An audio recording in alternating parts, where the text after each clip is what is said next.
Welcome to Whatcom Community College's Heine Center. My name is Udi Schrammel, and I'm the Associate Director of International Programs for Internationalization here at Whatcom. Our International Programs Office is trying to bring the world to Whatcom. We have currently about over 300 international students, as well as getting our students and faculty out into the world.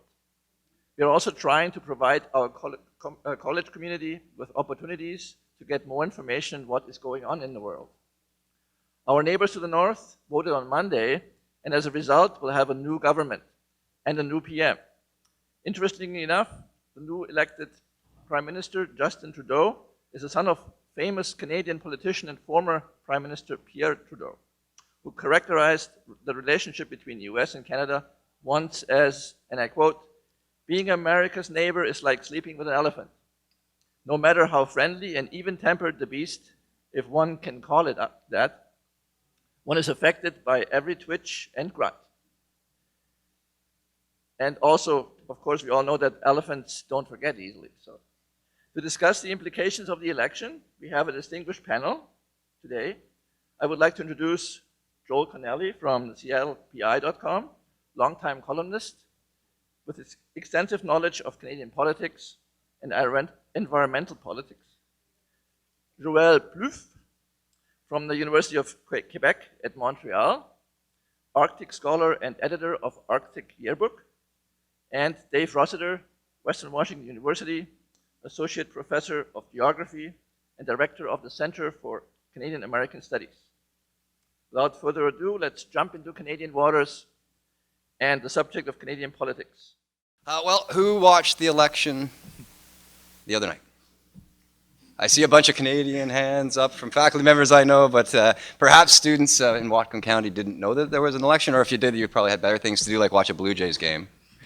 It was a good night to be Canadian because the Blue Jays did win, and we had quite a historic election. Now, I'm going to put my preferences on the table right now, in that the outcome, to my mind, was a successful and a very good outcome. And I want to kind of frame my comments around why I think that outcome was good. So though it's definitely, you're going to tell, coming from a particular political position and set of values that I would like to see returned to Canada. But before I give you my take on what happened, I just want to let you know what happened for those of you that don't know. So we have a new Prime Minister in Canada. It would be a Prime Minister designate, although I don't think that's probably the right nomenclature.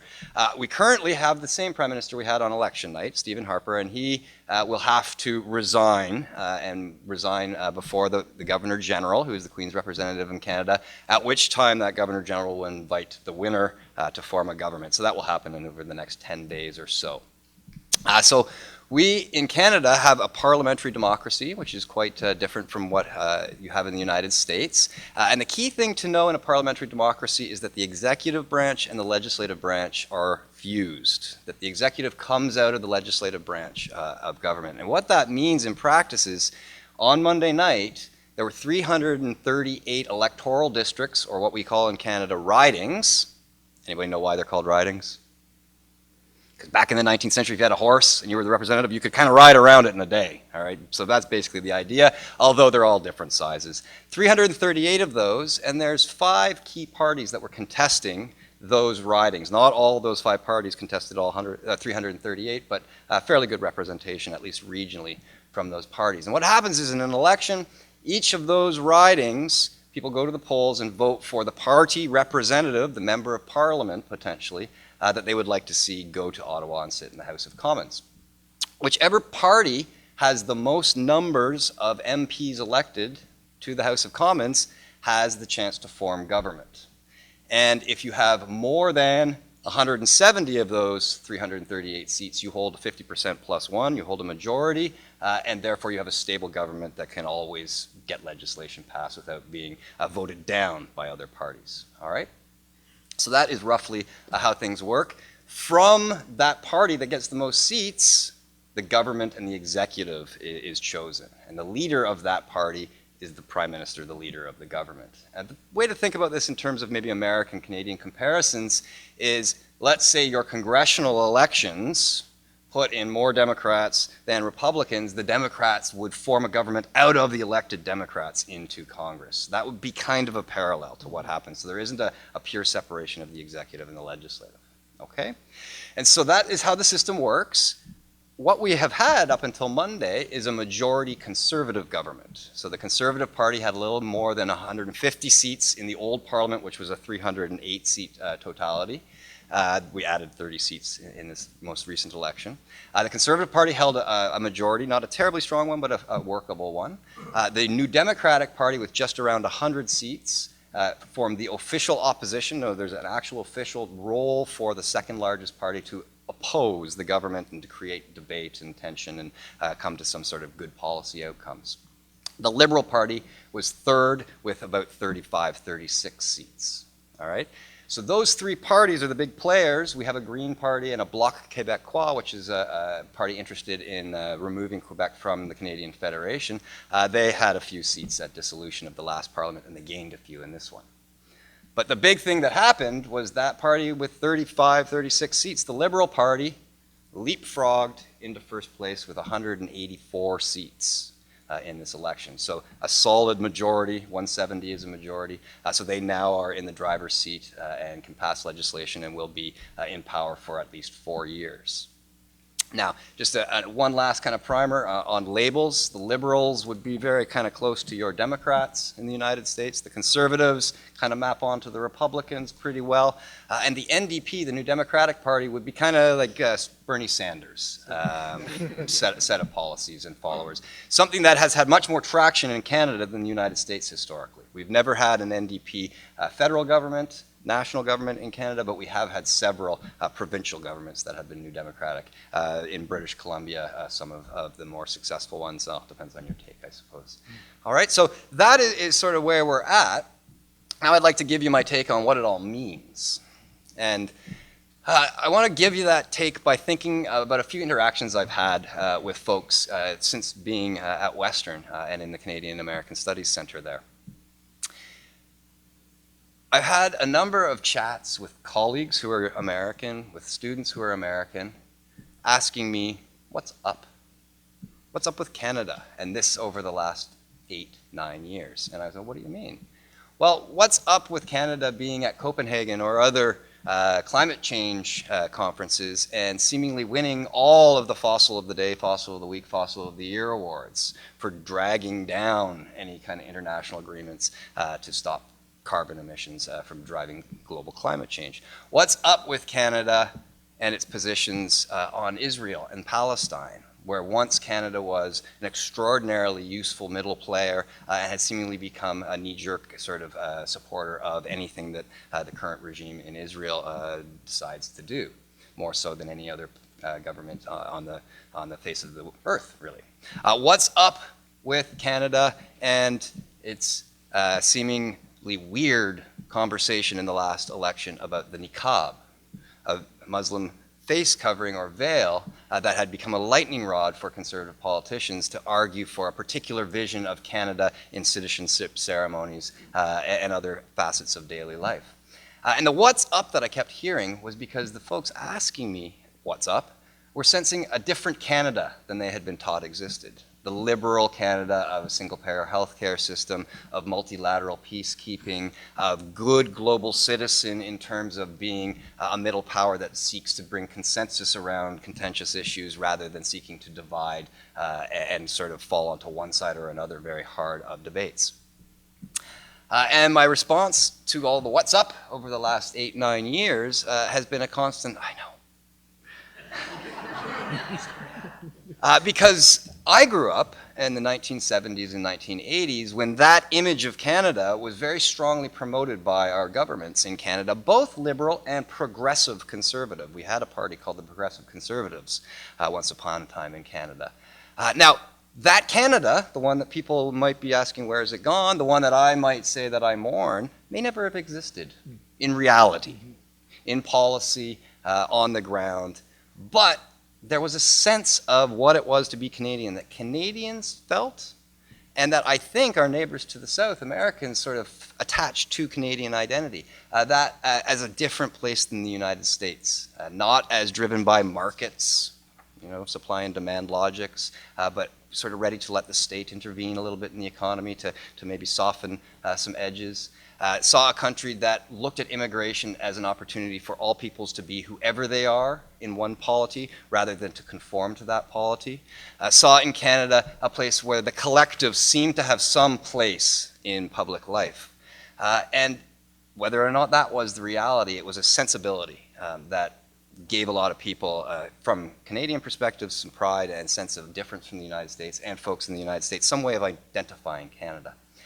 And arguably the last 9 and change years has been an experience of a government that has not shared that vision and has actively tried to change that sensibility of what Canada is and to remake Canada along the image of a more militaristic, more market-driven, more individualistic kind of society. Now I say all this and it sounds like a great big tragedy or conspiracy theory if you hold some of the values that I might hold. But the Prime Minister that has just departed was very successful through 3 electoral cycles in putting his policies somewhat into the mirror for Canadians to reflect on and think about.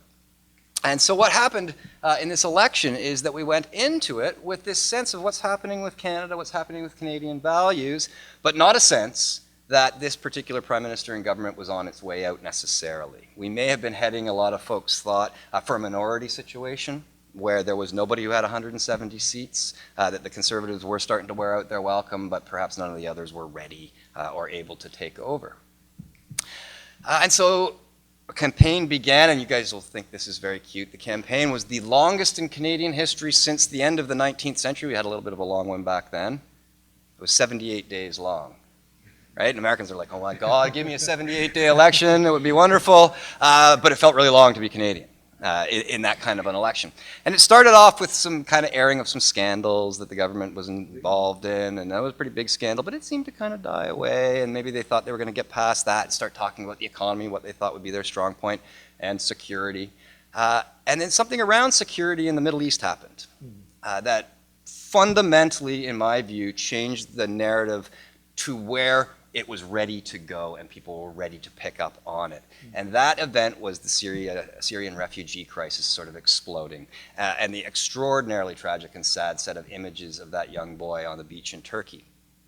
As that was happening, it came out that that young boy's family had been petitioning to have some of that family come to Canada in refugee status, and that the Prime Minister's office had actually intervened in the selection of Syrian refugees to make sure that refugees that they would prefer from ethnic religious backgrounds be successful and others not. And at the same time, the immigration minister for Canada was asked, what is the Conservative government doing to have some relief valve for this massive refugee population and enable Canada to act in some positive way towards this situation? And the immigration minister basically doubled down on a narrative of having to keep potential terrorists out, and that we must be very cautious and slow in responding to this crisis. Was challenged by the interviewer on TV, and she scored some large points in Canadian public discourse, and this immigration minister actually kind of went underground for 2 days in damage control mode. When that whole kind of thing blew over, the narrative of the election had spun on to what does it mean to be Canadian? What are our values? What is our place in the world? And folks started to articulate that question that I had said I've been experiencing for 10 years and asking themselves, I believe.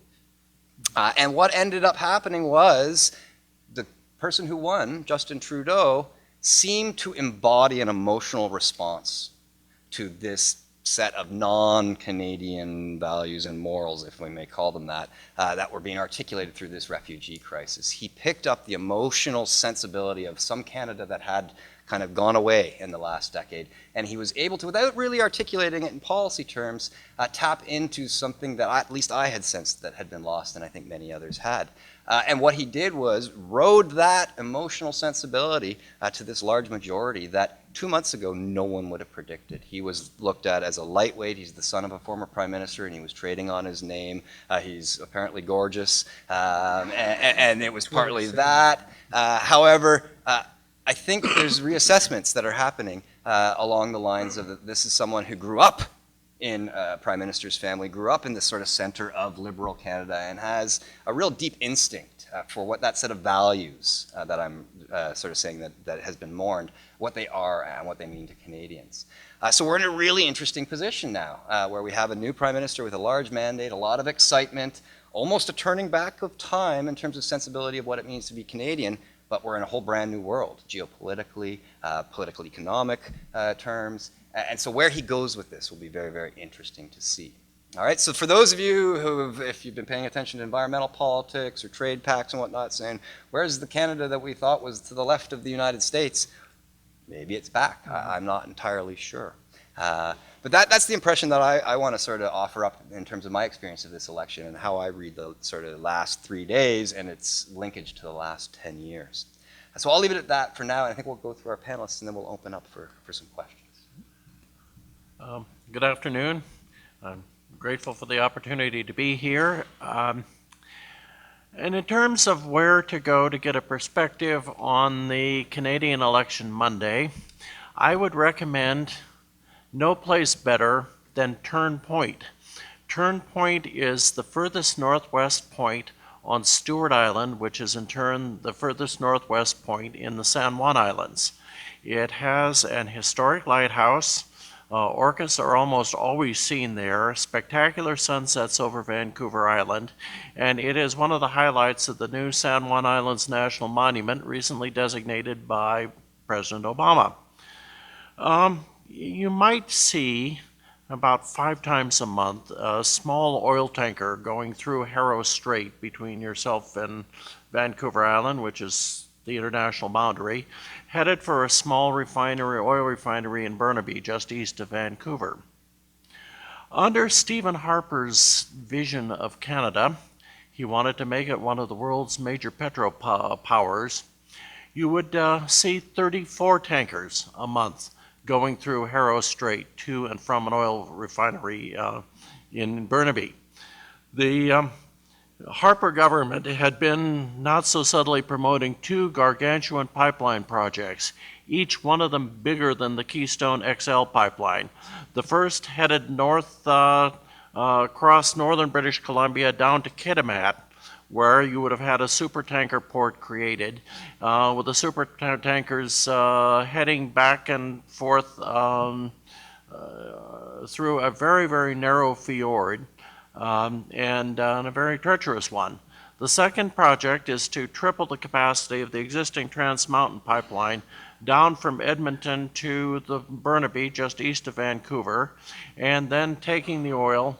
They need to find a way of getting our Alberta tar sands oil to market, taking that overseas through our very precious waters here with the orcas, and through which millions of salmon swim to get to the Fraser River.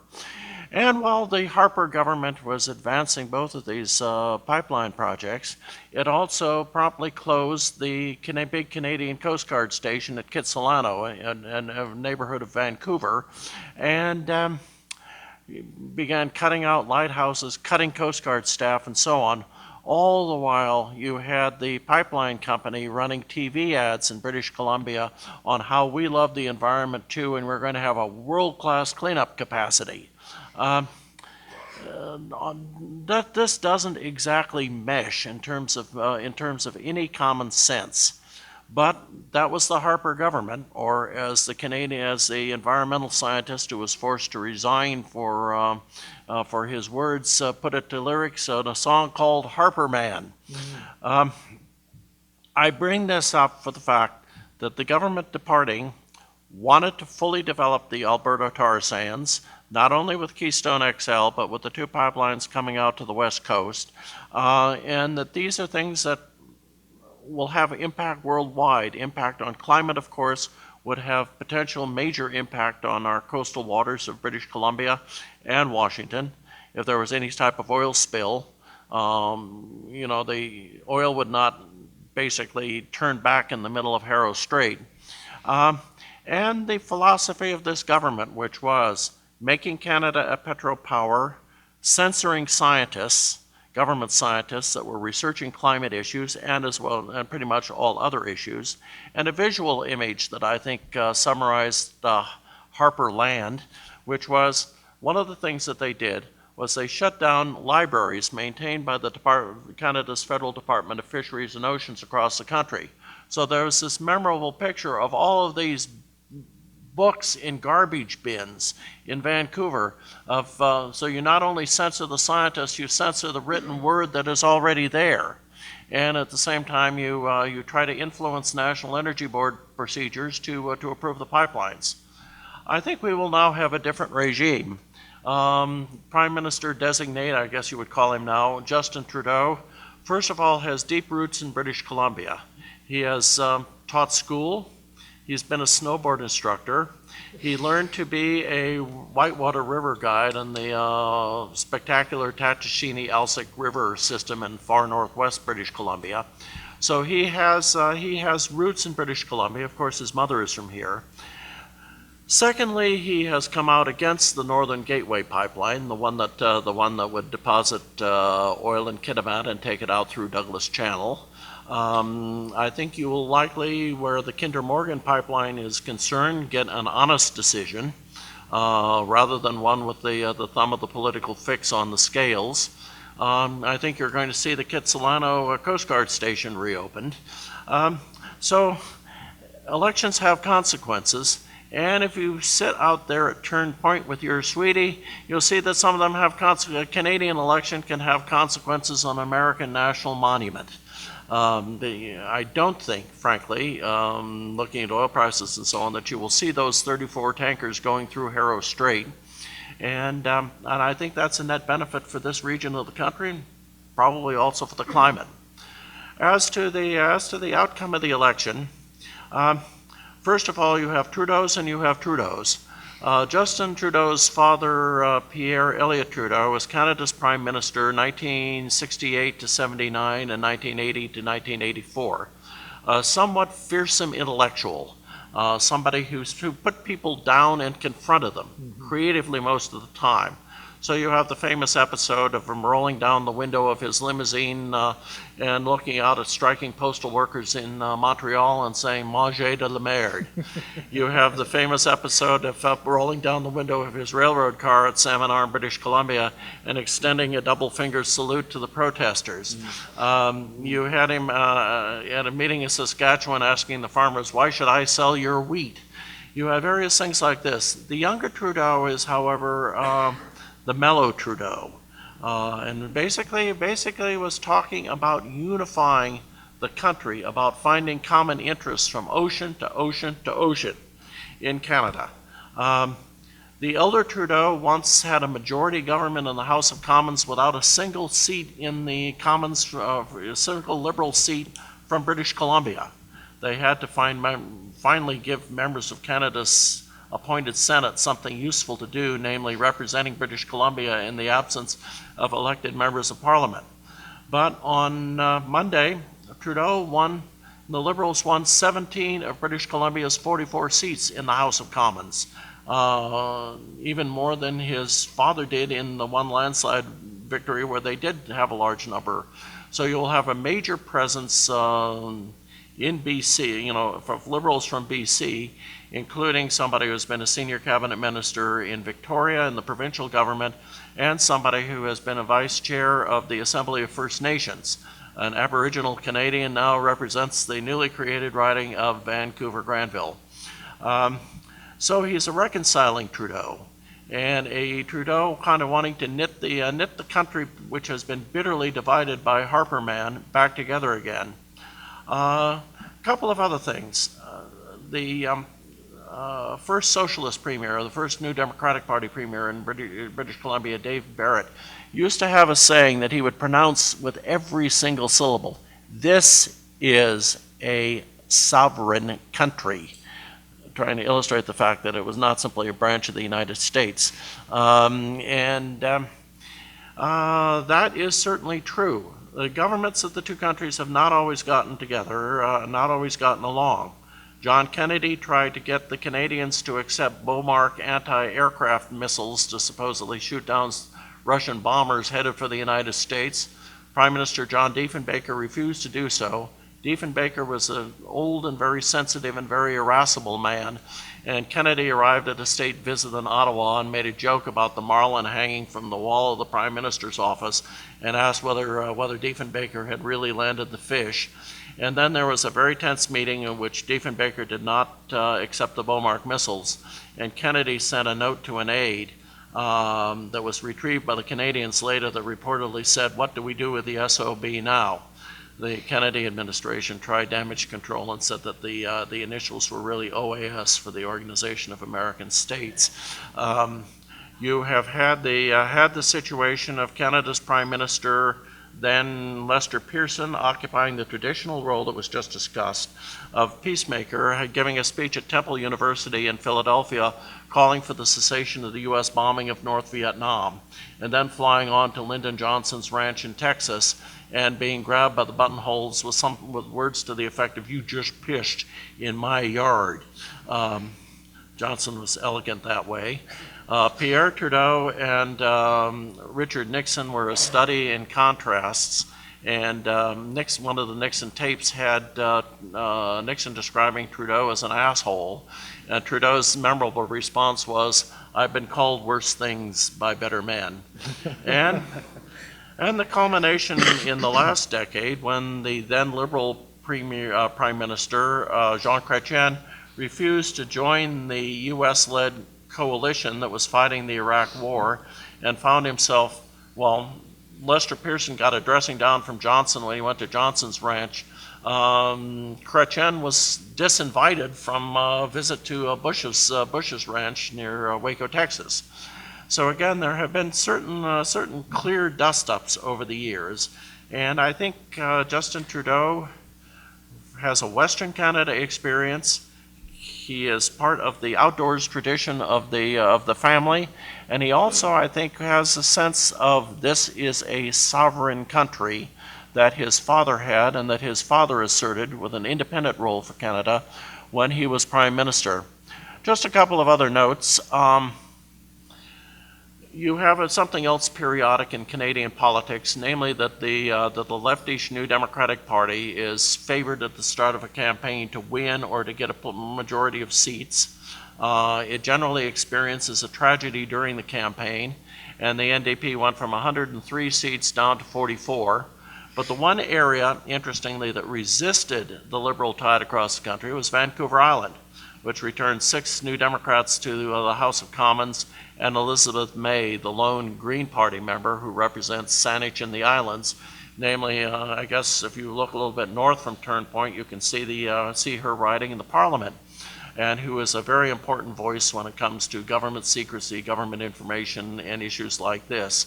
So again, you have the far left end of Canada was the far left end in terms of its voting habits.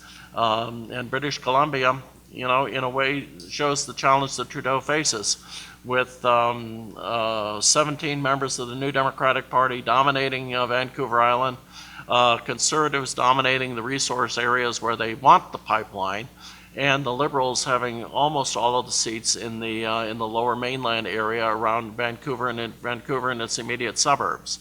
So you still have something of a divided country, but at the same time, a dynamic, refreshing, and articulate leader wanting to both restore the traditions of the country and also create a unity which has been decidedly absent over the last 9 years. The Great White North will be a far more interesting and hopefully far better place for him.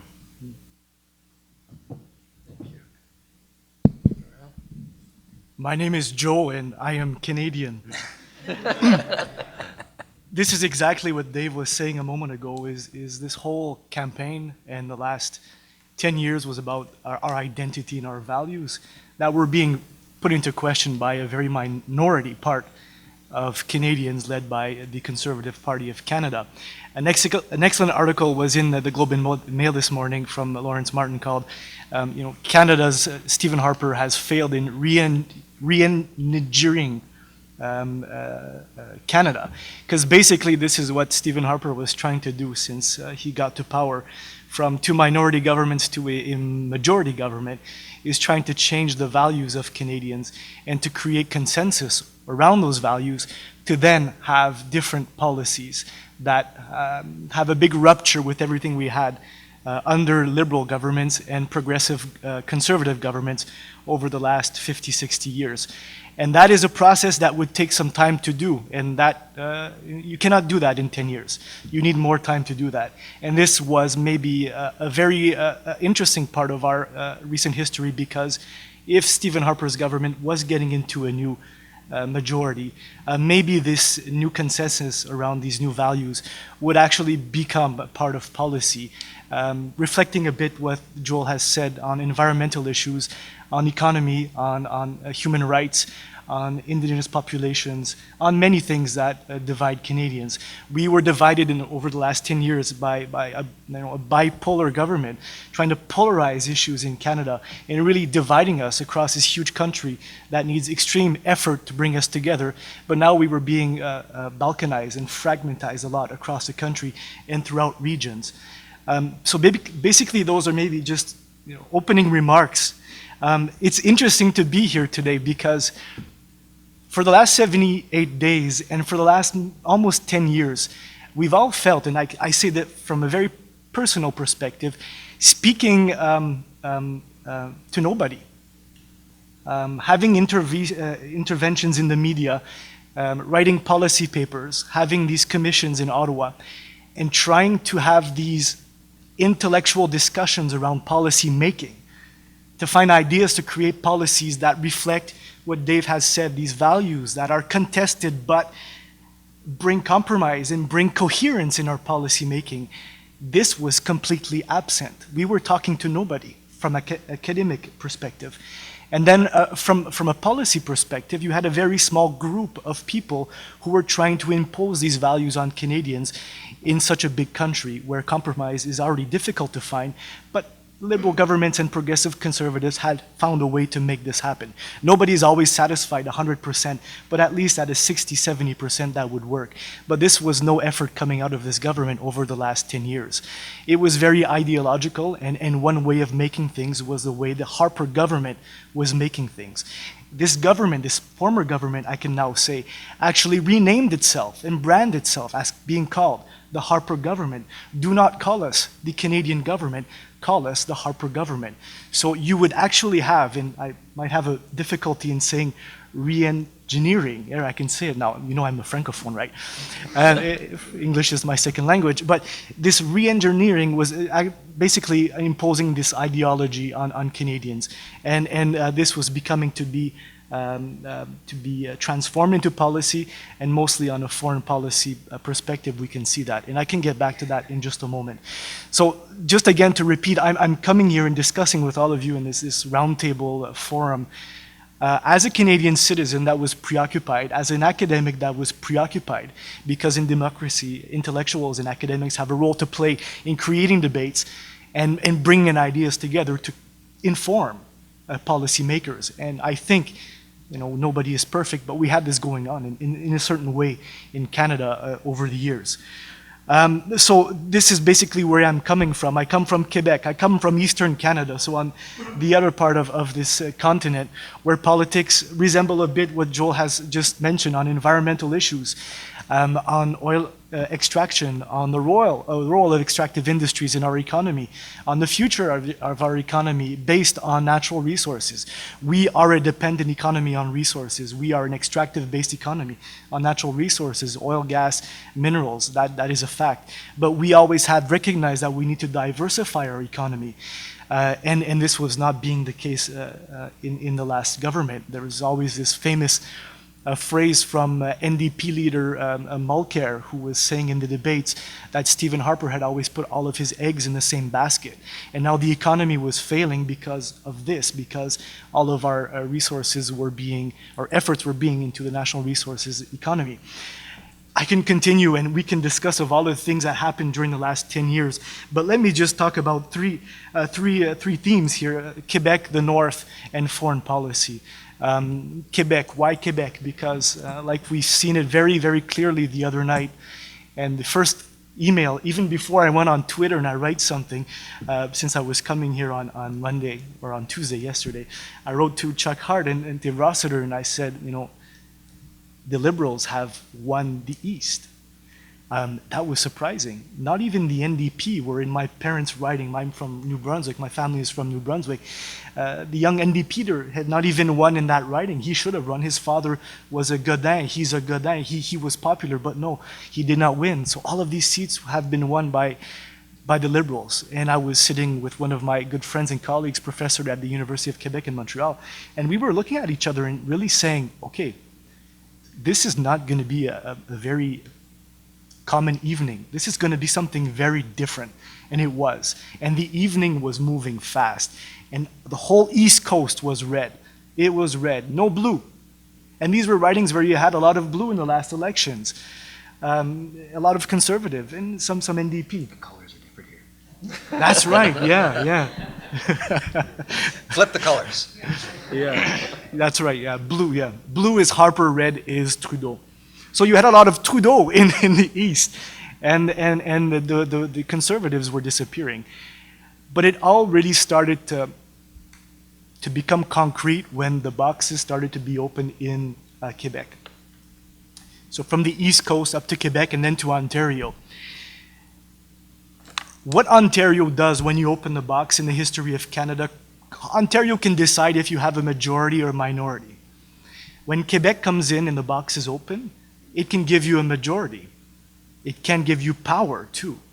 So this is what happened the other night. Quebec boxes were open and we had now a majority government that was being formed. Very early in the evening, that was crazy. I had watched just a couple of hours before the evening a newscast, about 5 minutes on the French CBC, the French public radio, had put together this newscast on previous governments' elections, evenings, and how usually around 10:30 p.m. we could announce if we'll have a majority government, will it be formed by a liberal government or by a conservative government.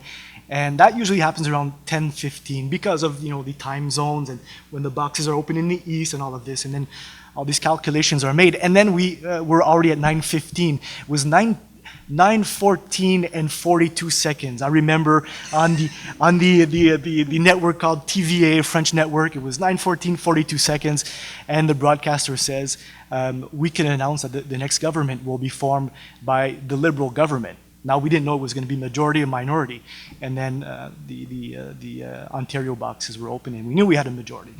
Anyways, Quebec has a role to play in the electoral process. Also, as you know, and Dave did mention, Quebec also has a very different story, a very different history than the rest of Canada. And we have a very important political movement in Quebec, which is the one that seeks to create an independent country, an independent Quebec.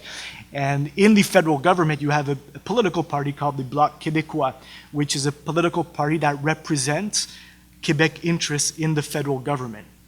And this party has been having troubles. In the last election, it had lost almost all of its seats with, I think, 2 or 3, or maybe 2 or 3. The actual leader had lost his seat. But what happened really recently before the elections were launched, the leader of this party was, who had lost his seat, who had even resigned, who was usually popular, resigned because he has lost, saw the NDP, so the Orange Party, become more important in Quebec, and said maybe this is an opportunity for the Bloc Québécois to come back, and maybe they need me. And the party said, okay, they automatically named him again leader of this party, and he came back into the political campaign and now started to divide votes in Quebec. So you had at least a three leaders debate going on in Quebec between the Bloc Québécois, between the Liberals, and between the Conservative Party. So it was very, very difficult to understand what the last minute results were going to be. Never in our mind would it have been the Liberal Party that would have taken away all of the seats of Quebec, which is the case today, except for some NDPs and some Bloc Québécois, which was very surprising. So that was really interesting. How is the feeling now today in Quebec? Well, it's all about not having power. Harper in power is trying to have more environmentally friendly policies. We mentioned the pipelines a while ago. That's an issue also in Quebec. And one of the campaign lines of the leader of the Bloc Québécois was always, Quebec is not a highway for pipelines of oil, and we should not have these in Quebec. And there's a strong population opinion in Quebec that does not want these pipelines being built in Quebec. But that's another issue. We're still in the honeymoon now. We all think we'll have no more pipelines, and the Liberals are going to pretend that the extractive industries don't exist in Alberta. That's not true. That's going to change in a couple of weeks. But I think there's a lot of hope now in seeing some kind of change. Also, maybe ending on Quebec is having Quebec's voice back into government. A lot of Quebec MPs have been elected and will be represented in the Trudeau government, notably the second biggest city in Canada, which is Montreal, which will find its place back into government. Maybe end on these two themes, and then we'll have time for questions. I'm really looking forward to your questions. The question of the North and the Arctic, which was interest in Canada's election campaign, is at some time in some periods is having northern issues again into the whole debates, mostly based on indigenous rights in northern parts of Canada, in the provinces, and in the Arctic also, on economic development, and also on the role of northerners in Canadian policy making. All of the Conservatives who were elected in the northern territories of Canada have lost their seats and now have been replaced by the Liberal government. So we can see some changes there on the domestic policy making because Trudeau's new approach, which is completely different than Harper's approach, is to bring the provinces and the territories back into the policy making in Canada. Stephen Harper wanted to decentralize policy making and leave the provinces do their own. Well, the province don't want to do that because something that Jean Charest, former Quebec premier, once said, it is the provinces that run the country, and the federal government needs to work with the provinces because the provinces have so many competencies, from environmental issues to education to natural resources. The Canada you know today and that you knew since Federation could not operate without the cooperation of the provinces. You had no cooperation with the provinces under the Harper government. So Trudeau is bringing that back and wants to bring the territories, which are the northern territories in Canada, into the whole discussion. That could be very interesting. Foreign policy-wise, for the Arctic, we are walking into COP21, the United Nations climate change discussions going on in Paris in December. Canada has a very bad reputation on climate change and on initiatives about climate change, has always repeated to the whole world that it had all these ambition on climate change, but that was not the fact. So Canada is trying to get back to its climate change image and to work with other countries in finding a solution at COP21 in December. And maybe just end, because maybe I've talked a bit too long, but on the idea of foreign policy, Dave was very clear on that. Canada had an image in the world before Stephen Harper, a very positive image. That is always a contested thing. It depends who you are and how you see Canada. But basically, the image comes back to what I said at the beginning. My name is Joe and I am Canadian. And what David said on having a flag and putting that on your backpack and traveling around the world and feeling safe. Because certain values were communicated by Canada. Canada has never been a superpower, will not be a superpower, has never had the ambition in becoming one, but had a clear role in the world, was always a diplomat, was doing diplomacy, and that's an art. You cannot just pretend to do diplomacy. Stephen Harper had a way of doing foreign policy like he did Canadian domestic policy, was saying this is good and this is bad. You are my friend, you are my enemy. Russia had been our allies for years and years and overnight became our enemy. No nuance here, like the United States had. We need to work with Lavrov, and work with Russia in trying to work our way out of the Ukrainian crisis. Canada's position was, we don't want to work with Russia. The door is closed. We're not friends anymore. Same thing with other issues around the world. So that was very difficult for us on a foreign policy scale to try to have a very positive image in the world. So that will probably change with Trudeau.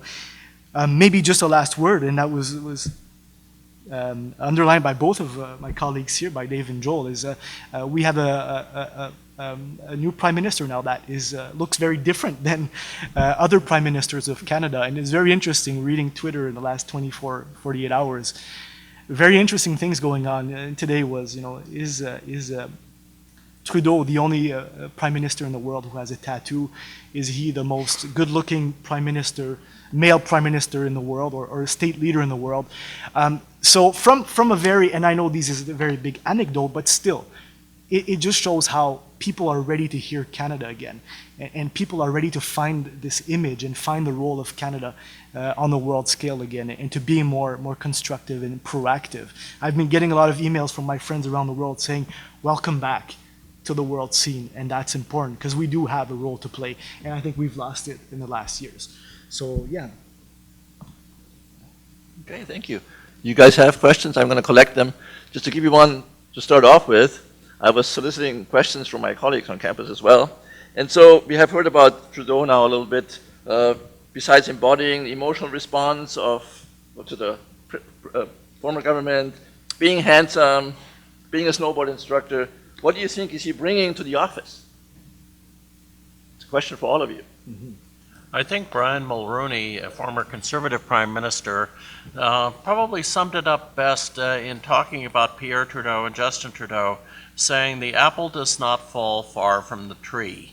Namely, that many of his father's values are embodied in the new Prime Minister, which is and Pierre Trudeau had a philosophy of liberalism, which essentially is that the government's obligation is to create the circumstances under which every individual in society, rich, poor, Aboriginal, French Canadian, or English Canadian, or Chinese Canadian, can achieve to the maximum level of that person's ability.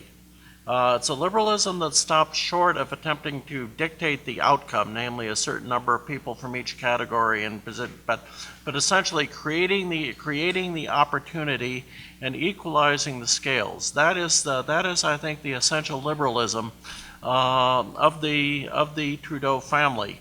And essentially, it involves a role of government. It revolves a government being an equalizer for people and an equalizer for regions. And this, of course, is completely antithetical to the Harper philosophy, which stressed a great deal of individualism and which stressed that people should free themselves from government help. How, in certain circumstances, you do that, he never explained. One thing that strikes me as being brought to the table by the new Prime Minister, and actually something that might be well shared with the outgoing Prime Minister, is a level of discipline and a level of toughness that seems to really mark Justin Trudeau's character. And by that, I want to give a contrast to his father. It's sort of been intimated on the stage here, and I think it very much is true that Pierre Trudeau was somewhat of a towering intellect. Whether you agreed with him or not, he was a philosopher, he was a legal scholar.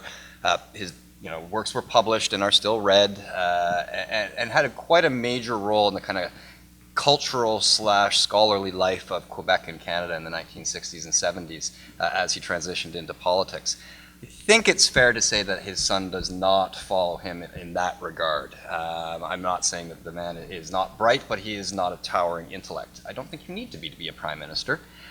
His father, though, was also extraordinarily disciplined and tough. And by that I mean have a plan, a challenge, map out how to meet that challenge, and be dogged in chasing it down. And I do think that Justin Trudeau brings that to the table, and I think that's necessary given the sunny optimism that he's brought kind of back to federal politics and the realities that he's going to crash into, whether it be climate change negotiations, provincial, federal relations. A certain amount of discipline, toughness, and sort of follow through will be necessary.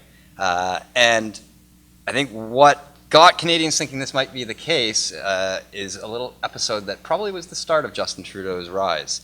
He's a boxer. His father was a boxer, and Justin Trudeau likes to go and spar on his weekends and whatnot. And I think it was about 2 years ago now, or something like that. Yeah.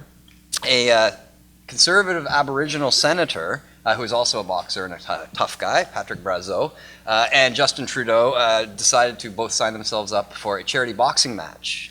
And they would go at each other. And this was to raise money, and it would be good publicity. Justin Trudeau had just taken over the leadership of the Liberal Party, And all of those wanting to see the Conservative senator win kind of were snickering, like, this pretty boy who's doing this for publicity and he's going to get into the ring and get his pretty nose bloodied, and won't that be fun? And there was a whole sort of bunch of kind of grins on that side of the aisle, shall we say. Apparently just beforehand, the Senator Patrick Brazeau said to a reporter on deck, "I don't think Justin Trudeau can take a punch." Take that metaphorically if you like. Well, Justin Trudeau knocked this guy out, who took probably 50 pounds on him, knocked him out in the first round, knocked him down, bloodied his nose, and right across Canada, political watchers or not, everyone sort of, whoa, that was not the expected outcome. And I think that sits as a bit of a metaphor for sort of the personality. It's not an intellectual battle that this guy's going to wage, but there's a determination and an ability to overcome perceptions and challenges that I think has been just shown to be quite remarkable, because 2 months ago no one would have predicted this outcome. And so it'll be interesting to see how those characteristics drive down the road as it really starts to get nitty-gritty.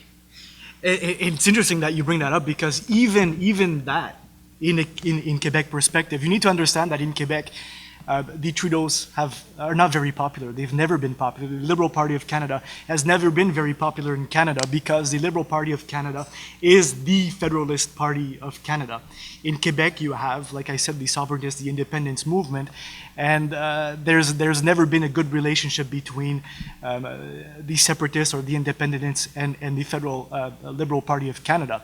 So whatever would happen with Trudeau at the federal level might have some impact somewhere in Canada, but back in Quebec, we would not look at that and we'd forget about it. And that's why the results today are surprising, because Trudeaus are not popular. I give you an example. When the former Prime Minister of Canada, Jacques Chrétien, was in power, before he left power, he renamed the Montreal airport Trudeau International, so to recognize his good relationship with former Prime Minister Trudeau. And this really shocked the media, the public opinion in Canada, saying that this is like a slap in the face from Chrétien to the Quebec sovereignist independents, because now he's creating this federalist identity of this big airport that gives the identity of Quebec around the world as being a federalist Quebec, and all these issues going around that.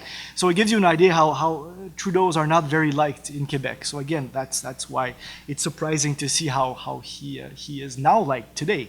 He's got popularity for many reasons. He's very popular in his writing. I remember seeing him about 3 years ago. So in Quebec, we have our national holiday is June 24th, and in his writing, he was, and this is how brings me down. I wrote this down a while ago. A very different approach to policy, probably. We'll have to see, but just hanging around at this big party, street party with people, dressed up in his cowboy suit with his cowboy hat, having his beer, walking around, and I was just watching him, and this line dancing country music was playing. And I never really liked the person, I can say that. I didn't like the image and all of this. And I was looking at him, I was like, why is he doing this? And it was very interesting. He was walking up to all these old people and walking with them and dancing with them, would grab kids and dance with kids. And we're like, oh, he must be, intoxicated or something, I don't know. But he was having fun, and it was sincere. And I think that's Trudeau's force.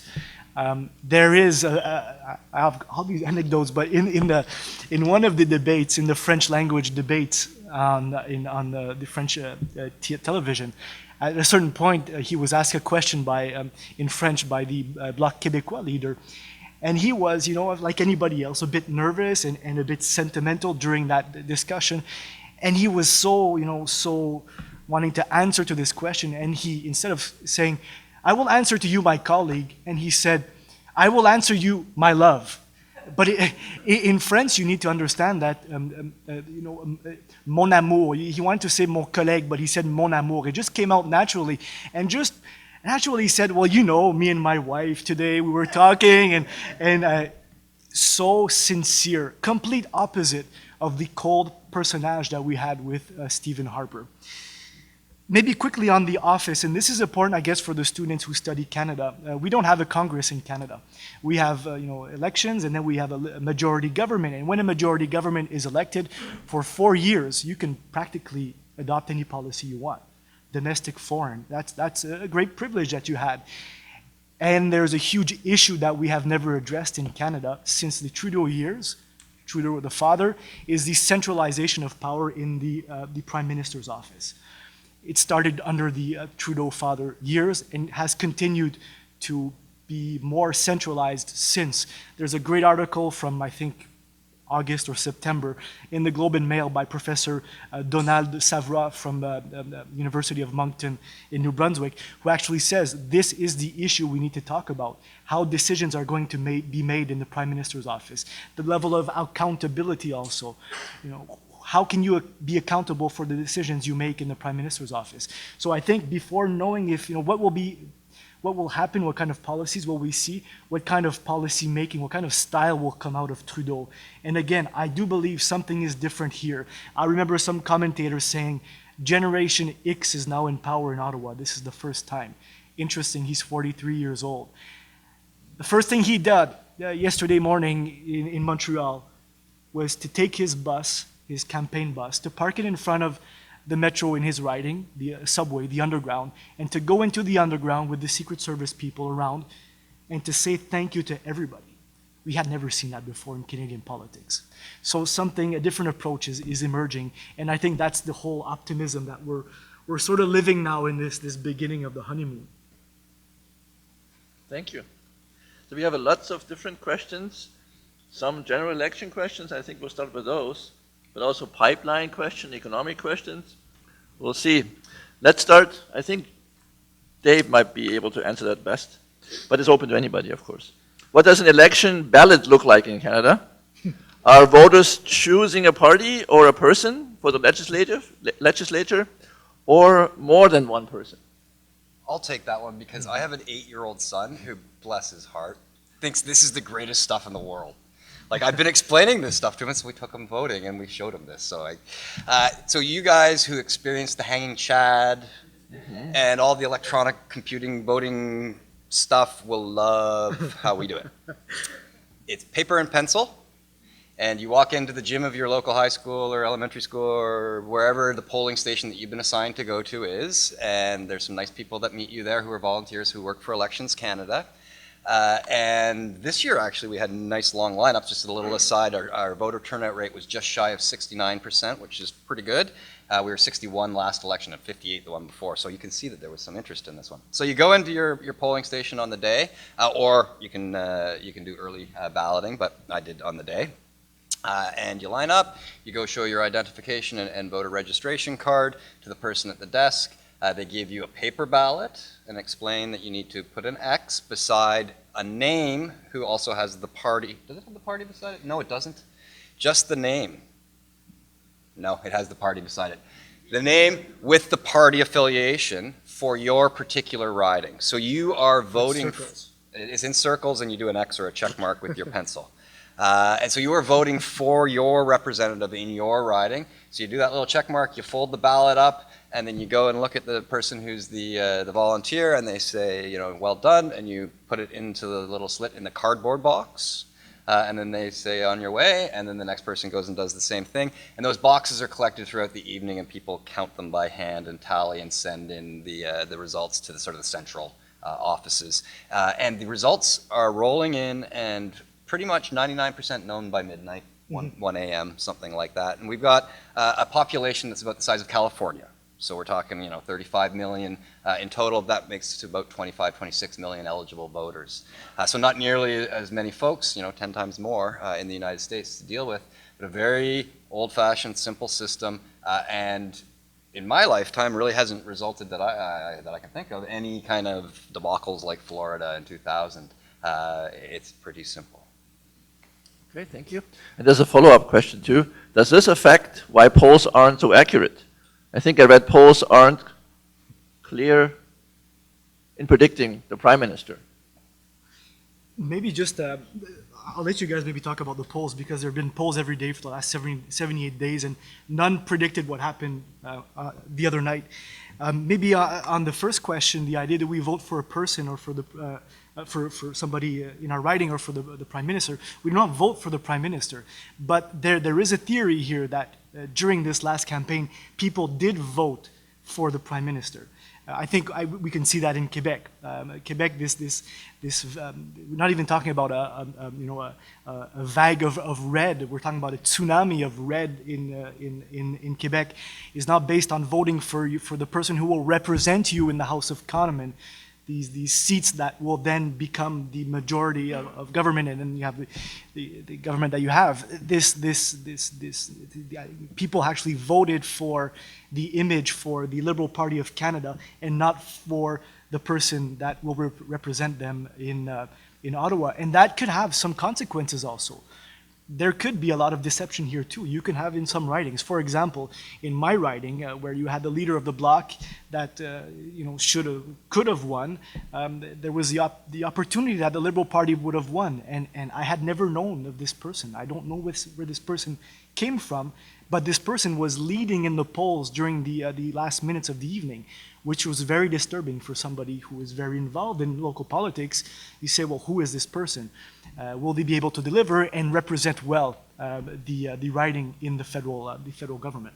Let me, if you are able to endure any of America's Sunday political talk shows, you see the Republicans fumbling around over who's going to be the House Speaker and talking about the Democrats possibly playing a role.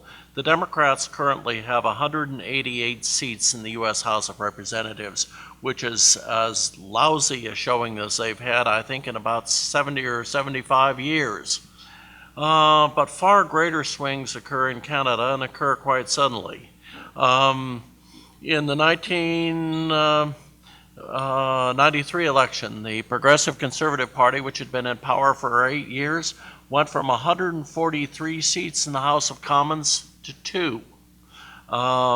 The New Democrats governing British Columbia in 2001, when they faced the music, went from 39 seats to 2. In this current election, the New Democrats federally went from 103 seats down to 44. There are sea changes, and quite often it perhaps operates kind of like a tsunami, where you have a bump in the ocean, and then when it hits the shore, a great wave crests. And this, of course, is difficult for the pollsters. A couple of them polling in the last weekend this time got it right, but there are some famous attempts. The New Democrats were supposed to win in British Columbia in 2013. They lost. The Liberals were supposed to lose in Ontario in 2014. They won.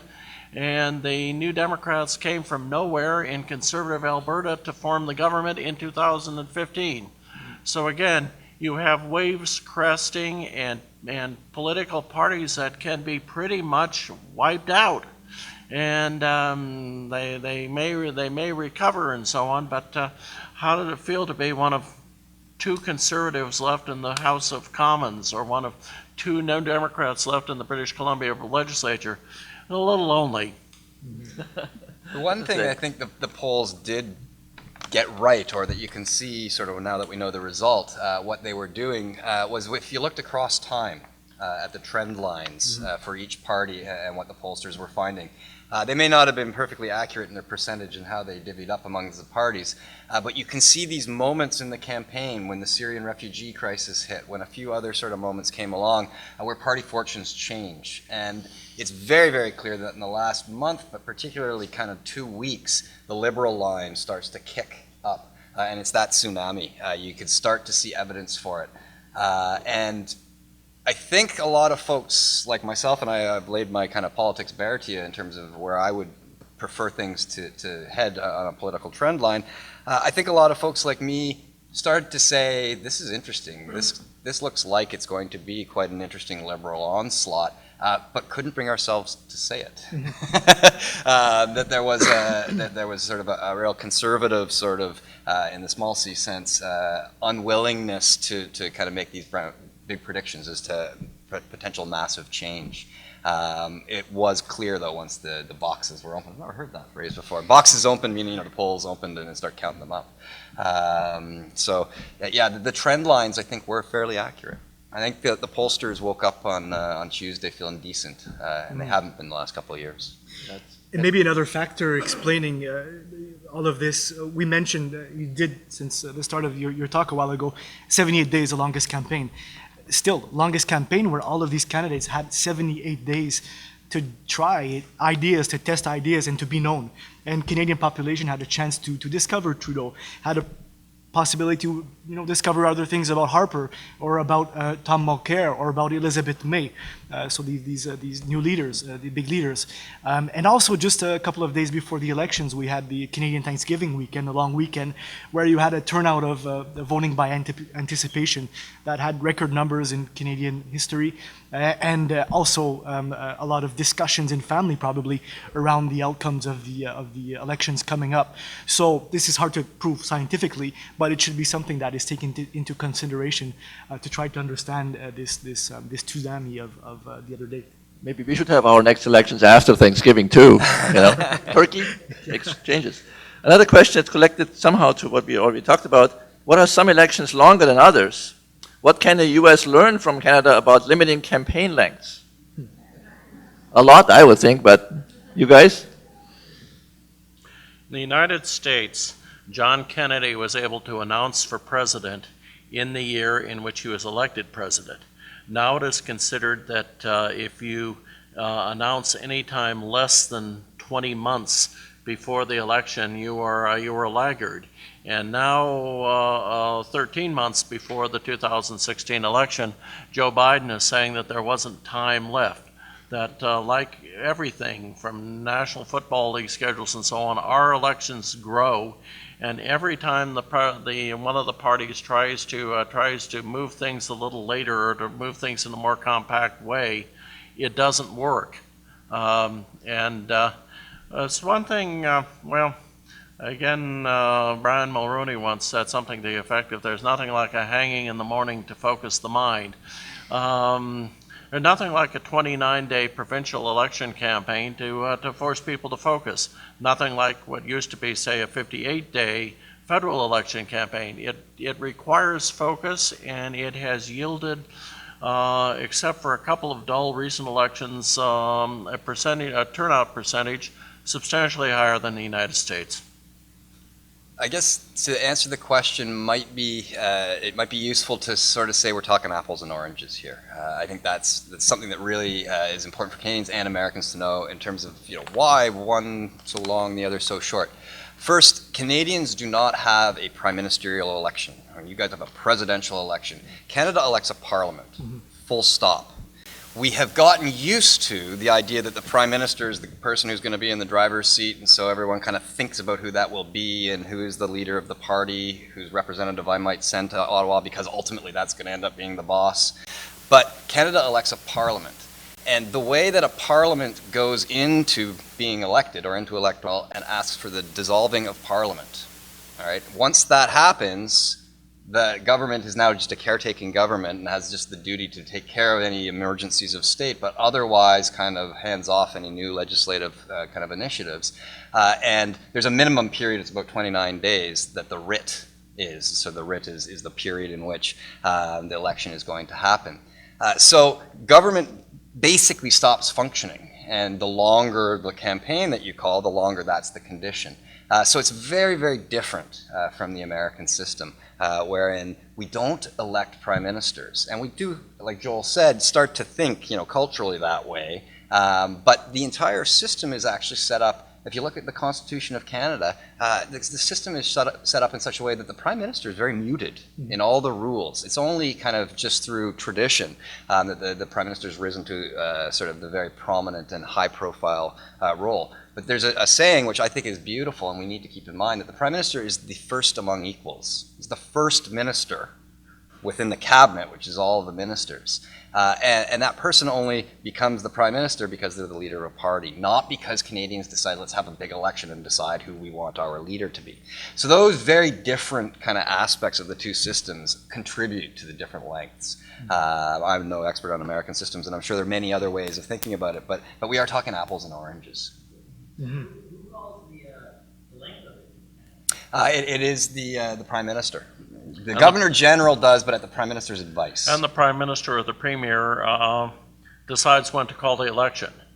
So you can have a very unpopular government for 3 years, but then it sees a window when it can get reelected, and the prime minister or the premier can then jump and call the election.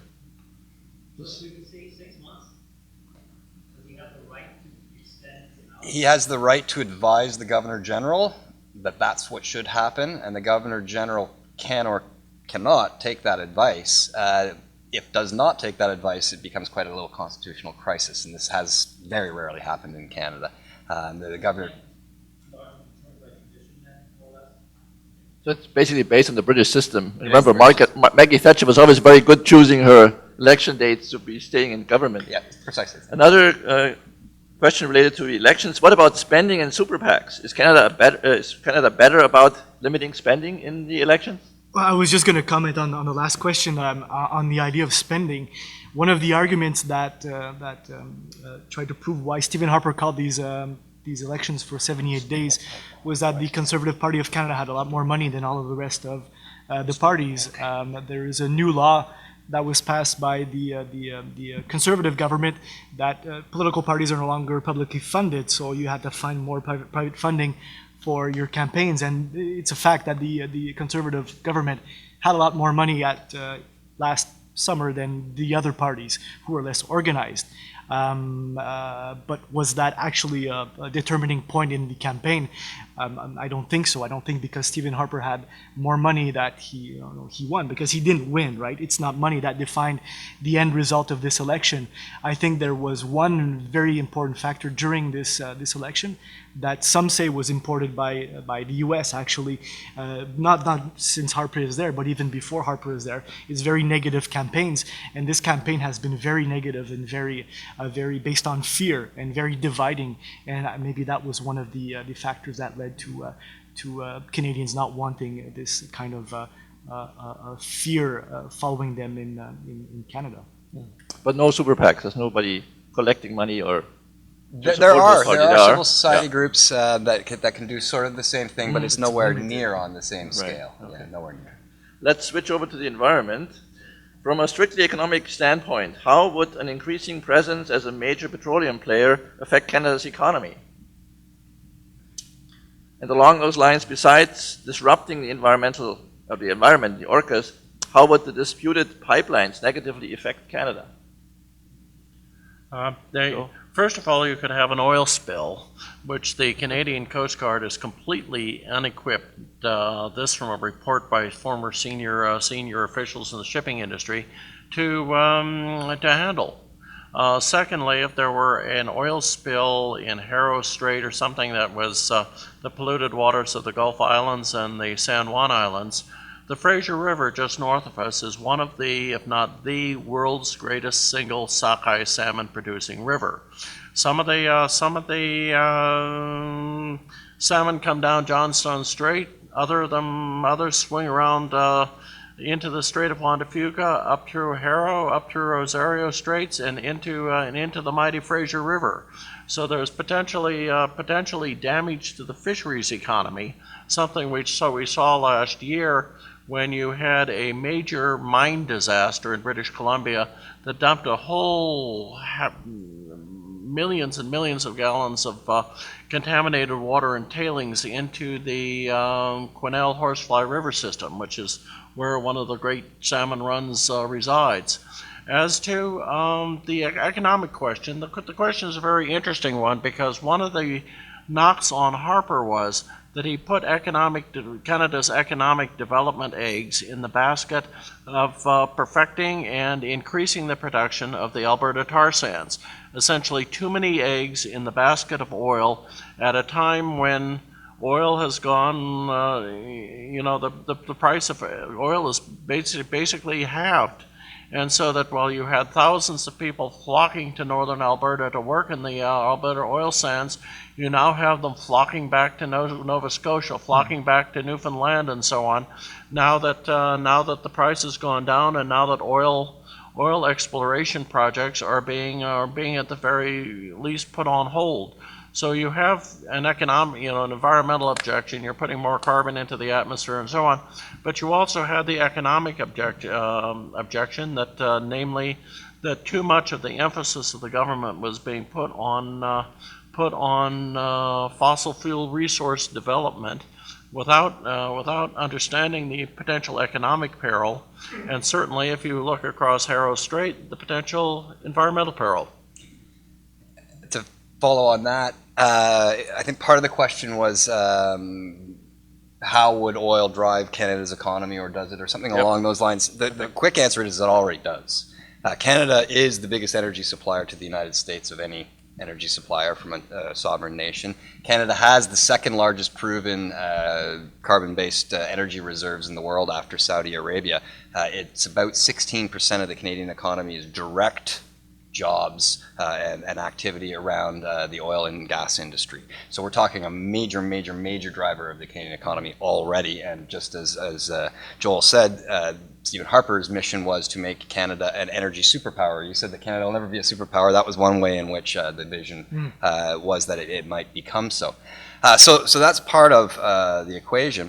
And another part to answer the question on what's the negatives or some of the consequences of pipelines. In British Columbia in particular, and the Northern Gateway pipeline project, which I think is now off the table according to the new Prime Minister, there is a very major problem, issue to be confronted that is larger than just pipelines, and that everyone in the room should be familiar with, and that is Aboriginal land claims in British Columbia. British Columbia is in the very strange position in Canada of not holding stable title to about 95% of the province. Without kind of giving you all the gory details, commitments by the Crown, right, Empire, England, ultimately the Government of Canada, towards Aboriginal peoples in terms of making treaty in lands that the Crown wanted to claim were never followed through upon in British Columbia. And we are now, right now, in the case where the Supreme Court and lower levels of courts have mandated governments to solve the question of title, meaning there isn't a stable Crown claim, and that Aboriginal claims to sovereignty and full title and ownership of lands in British Columbia is on the table and hasn't been settled. What this means is, in essence, it's not a veto, but it's darn close that First Nations hold on non-treated territory in BC. The entire Northern Gateway pipeline path was on, or is, if it's still on the table, non-treated Aboriginal claimed lands. And the necessity of engaging with those First Nations to get permission to carry out such a project was never taken seriously by the previous government. The incoming government has made very strong noises and signals as to wanting to deal with this in honorable and fulsome fashion. They did actually elect 8 Liberal MPs that were First Nations, 2 also that were NDP First Nation MPs for the first time. So this question of sort of social justice, territory, sovereignty is as much a part of the pipeline discussion as is in sort of environmental despoliation. Mm-hmm. Yeah, so while the Northern Gateway obviously is off the table, as you mentioned, how about, isn't Trudeau in favor of the Keystone Pipeline? What's his Yes. point on that? Yes? You want to elaborate on that?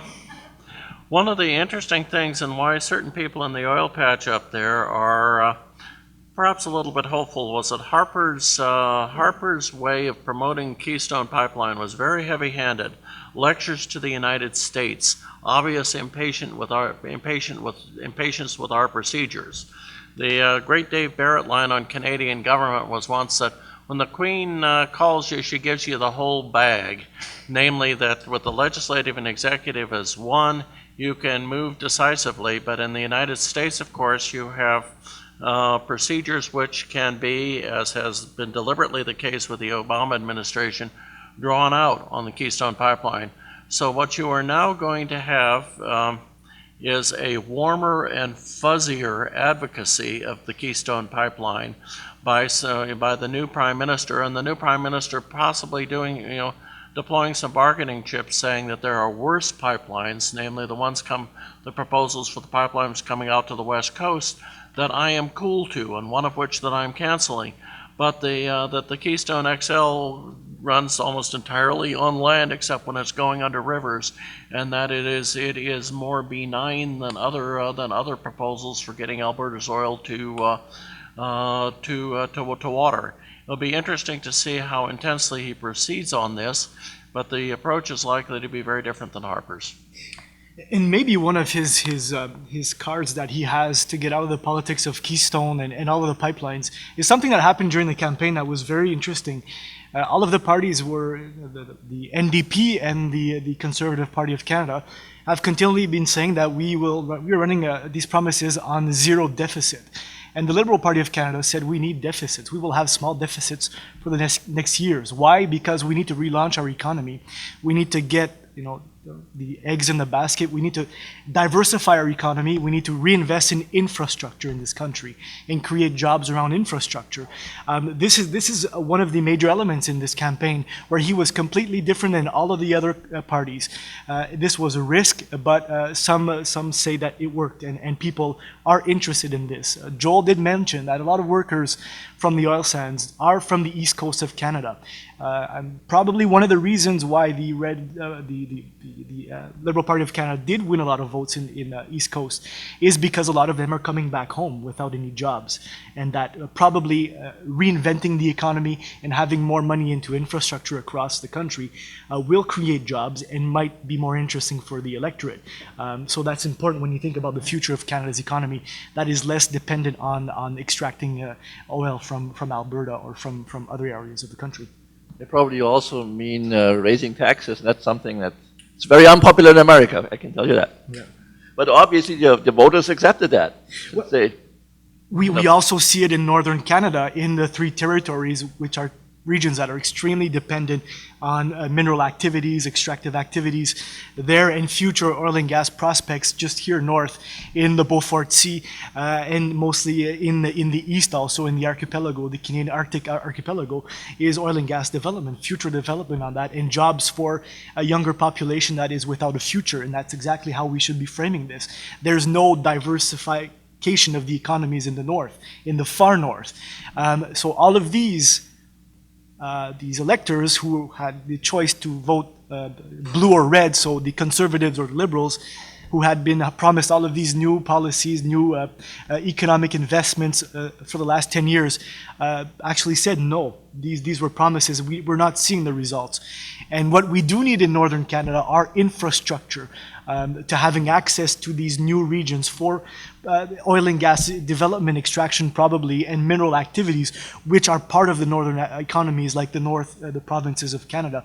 We do talk a lot about oil and gas in Canada, but the mining industries across the provinces of Canada has always been huge for our economy, and that is not disappearing. And to pretend that this will disappear eventually is just being a bit naive on the economy of Canada. But new environmental regulation needs to be adapted all the time. But yeah. Thank you. Will Trudeau take over before the climate change conference in Paris, and how will it change Canada's participation? Yes, he will. It looks like November 4th is when the cabinet and government's going to be sworn in, so that'll be officially when they're on the game. And so that conference is a few weeks after that, I believe. Trudeau said during the election, he was pressed on it by a reporter or two, that he was not going to set Canada's target during the election. Some really pilloried him for that, from the Green Party and the NDP, who said we need aggressive targets articulated now and let's move forward. Trudeau's reasoning was, and I'm sympathetic with it, I suppose being optimistic that this was his truthful, not cynical reasoning, was that we need to sit down with our provincial partners who will actually have to carry the water on a lot of policy and see what's actually going on in the books in the government that's been left behind before we can set any real achievable constructive policy. Any other numbers I give you in terms of reduction targets right now are just political numbers, and we've had enough of that in Canada. He can maybe get away with that line because in Canada for 15 to 20 years, from pre-Kyoto to Kyoto to post-Kyoto, the government of Canada has set a whole series of targets, X percent below 1990 and then 2000 and 2005 levels, and has never even come close to meeting them. And so perhaps he's being wise in telegraphing that he wants to work internationally, work within the Canadian Federation, and be a constructive partner at the table next month. I believe that. What I can say unequivocally is that he will go with a team to those meetings, and he will not act as a wrench in the works, because that is what the Canadian delegations to these conferences have been. They've been actively trying to weaken and scuttle agreements. This will not be the case. Whether there's a drive towards some Canadian position that's really awesome, that's to be seen. But there'll be a willingness to engage and be productive that hasn't been there for the last decade. I think he's first of all going to have to bring himself up. There's no, in the United States, you know, you can get elected president on the 4th of November, and then you don't get sworn in until January 20th. In Canada and Britain and so on, the Queen gives you the whole bag immediately, which means he has to do a G20 summit conference in India, as I recall, and also the conference in Paris. There's also the matter of getting up to speed. I have a wonderful, and I'll try to do it real quick, story. I was hiking the Canadian Rockies a couple of years ago and went up to two glorious places, Parker Ridge and Wilcox Pass. Parker Ridge looks down on the Saskatchewan Glacier, the largest glacier in the Columbia ice fields. From Wilcox Pass, you see the Athabasca Glacier and the Dome Glacier. All of them have retreated dramatically, even within my lifetime. So I came back just, hot to do a global warming piece and what the consequences are, and this great repository of ice that feeds two great rivers that cross the Canadian prairies and are important to agriculture. I discovered that I could not talk to government scientists, and any requests for information had to go through the Privy Council in Ottawa, the professional office of senior government. And I was on a panel with Elizabeth May, the one Green Party office holder in the House of Commons, and she said, "I have exactly the same problem you do." So there has been a clampdown on information by the outgoing government. And so there's a great deal in this particular field that Trudeau is going to have to learn in putting together government policy. Okay.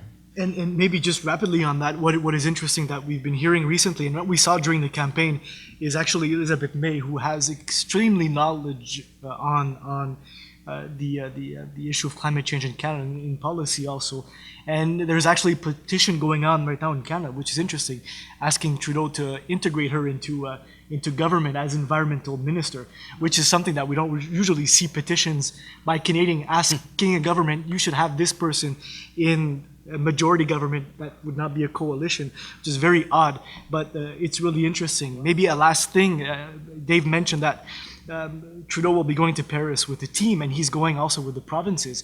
The province of Quebec, who has signed on with California and now with Ontario also, working together on climate change policy from a subnational perspective, has been officially invited by the government, the Hollande government in France, to take part in those discussions. So that will be interesting to see this dynamic between the federal government and the provincial government going on live in Paris. The next question follows along those lines. What are some of Trudeau's plans for environmental policies? Is there anything concrete out there? I mean, you want to explore the northern riches in oil and other resources. At the same time, environmentally, you want to make sure it's safe. It's kind of a balance act. Classic liberal position. I think what we've kind of put on the table is where it's at right now. Our very short-lived first female prime minister, not short-lived, she's still alive, short in office, Kim Campbell has this amazing kind of insight phrase that she used during an election and got pilloried for saying, but she's 100% right, is that elections aren't times to talk about serious policy. And she got hammered for saying that, but it's a truism, and I think Trudeau very much reflected that. When I said there was a sort of a feel to the campaign, that's what it was. In terms of specifics of environmental policy, quite thin. So I think we've got to wait to see where it goes. But his father created a very large number of Canada's greatest national parks. There was a famous inquiry on a pipeline down the Mackenzie Valley in the Arctic that he appointed a judge from British Columbia, Tom Berger, to study the various impacts. And Berger delivered, believe it or not, an honest report on how the proposed pipeline would simply trample on the interests of Aboriginal peoples, which was very radical at the time. And the elder Trudeau took to heart the report, and you didn't have a pipeline. So again, slightly more benign toward the environment, toward preserving public land up there, and also toward not trampling interests in the pursuit of the goal of making Canada an energy superpower. Okay, thank you. Different direction, bigger picture. It's easy and false. It's an easy and false analogy to say Canada fired George W. Harper and hired Obama. Why is that wrong, and why is that right? Well, upon arriving to work yesterday, that's exactly what all my colleagues said. So that is very much sort of the impression, at least at the surface level. And maybe I won't say a lot. I'll just say that I think those parallels are fairly reasonable. Very different countries, but what my colleagues picked up on, I think, is somewhat the case. I would say, I don't think that Canada has elected Obama. I don't think it has got rid of George Bush. I think Canada has decided that it no longer wanted Harper in power. And that's powerful in Canada. That's something that at least 70% of Canadians wanted, is no longer having Stephen Harper in power. What Stephen Harper has done, let's say in a foreign policy perspective over the last 9 years, has nothing to do with US foreign policy does around the world. Like you said a while ago, Congress and parliaments are apples and oranges. Foreign policy making is the same. You can have foreign policy making by the US that has enormous consequences on the global scale. But then you can also have a rhetoric coming out of Canada's foreign policy maker, Stephen Harper, which wants to look like a superpower on a world scale that has diplomatic impacts on Canadian relationships with other countries. And that was what we've been going through in the last 9 years. So at least on the foreign policy perspective, I think we've wanted to find, even though that is contested and is not true that liberal governments do not do wars. They do wars. Liberal governments do wars. It's not because Chrétien said we're not going to Iraq that we did not go to Kosovo. We were not elsewhere. This idea of Canadians only being these blue hats around the world is a false image. But there is a vision, there is a common objective in trying to be a leader based on diplomacy and good relationships between other countries. And avoid conflict. I think that's a common goal that we all share. At least 70% of Canadians, if I can say. And I would object to the denigration to George W. Bush's reputation by making the comparison. Okay. I mean, one of the first statements I saw yesterday was that the Prime Minister-elect decided not to continue the ISIS component that the Royal Canadian Air Force, has some F-18s there, so they will come back after the regular March timeline that has been set before. So that's the first step, I guess. Yep. And that was an electoral promise, which is Yes. Yeah. also true. So some politicians keep their promises, at least at the beginning, I guess. We'll see. Do you think voters chose Trudeau or the Liberal Party? Would Liberals have won without Trudeau? That's a really good question, actually. Well, maybe just Very quickly, good I think they voted for Trudeau. You would not have seen this tsunami if you would not have had the same image of change that Trudeau gives to Canadians. It's a very, very good question. Perhaps the person who posed it knew that the Liberal Party was thought to be pretty much on its way to extinction after the last election. They found themselves with 36 seats, the lowest count that they'd had since, I think, Confederation. Maybe there was one low dip 100 plus years ago. Third party status, switching leaders every election loss.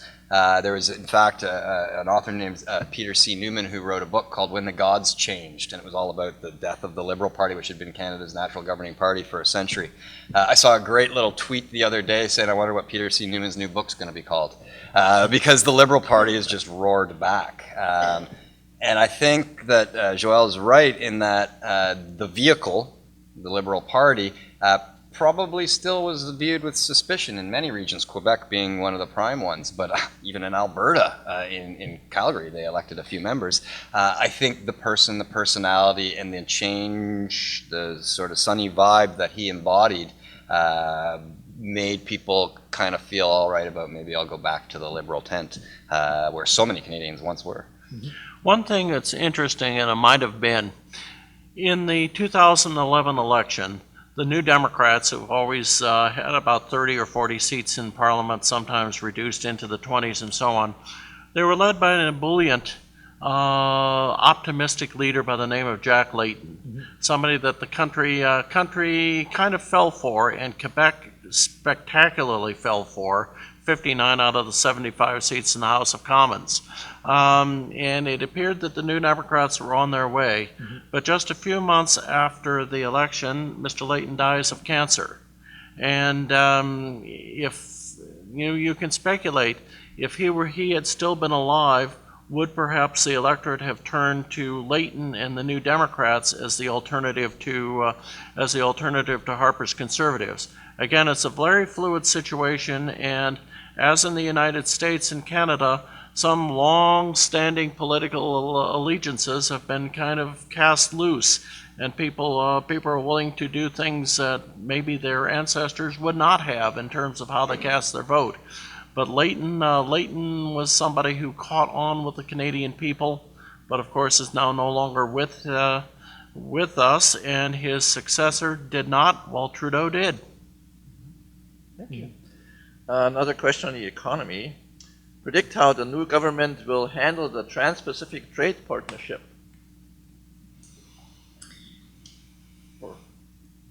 Another good one. I think the most interesting answer by all of the leaders during the campaign, when asked, do we get in the TPP or not, Trudeau said, well, again, very liberal also answer, well, we'll have to see.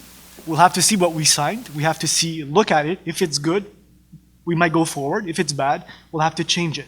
That was his position, and we have not yet seen the whole agreement yet. So we'll have to see what will be adopted after it will be assessed and evaluated, and then Trudeau he's free to go if he wants or not. Right. Maybe we should also a little bit explain the Trans-Pacific Trade Partnership. Dave, you want to? Sure. I couldn't name all the countries that are in it, but I'll try. So the United States, Chile, Malaysia, Vietnam, Japan, South Korea. South Korea. Who am I missing? Canada. Canada now.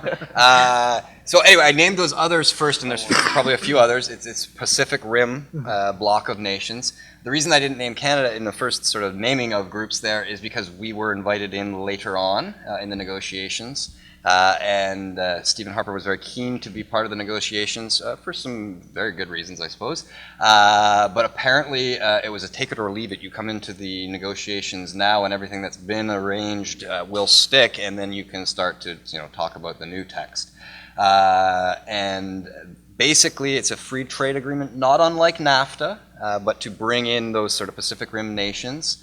And a lot of the critical kind of commentary on it would suggest that it's not really a free trade pact, but more should be viewed as an investor kind of protection pact, which also NAFTA is, meaning that if I have a company in Canada that makes widgets and I want to take it to Malaysia and make widgets there, that the state cannot undermine my operations in contrast to the situation that I came in on. So if there was a tax rate that made it attractive for me to go make my widgets in Malaysia, and then they decided to raise the tax on Malaysian or Canadian widget producers in Malaysia, that wouldn't be on, that the trade pact would protect investor rights. And the reason that this gets critiqued is because it kind of erodes state sovereignty.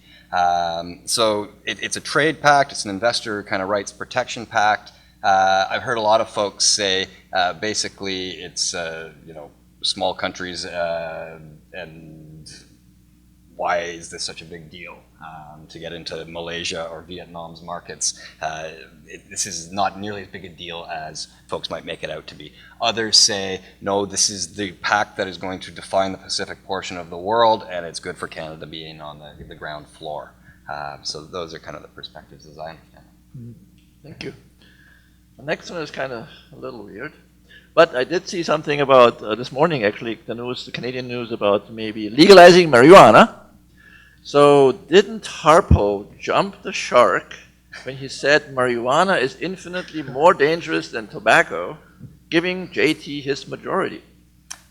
No, I don't think that alone drove the outcome, although I think it would be part of the drip, drip, drip. It might reinforce some perspectives. But Trudeau, a couple of years ago, made this policy plank, quite explicit that legalization made all the sense in the world for all the reasons that a series of commissions in Canada going back to the 1970s have offered up.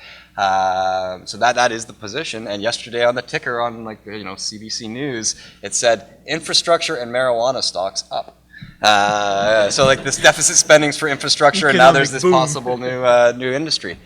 So yeah, that's where we're at with that one.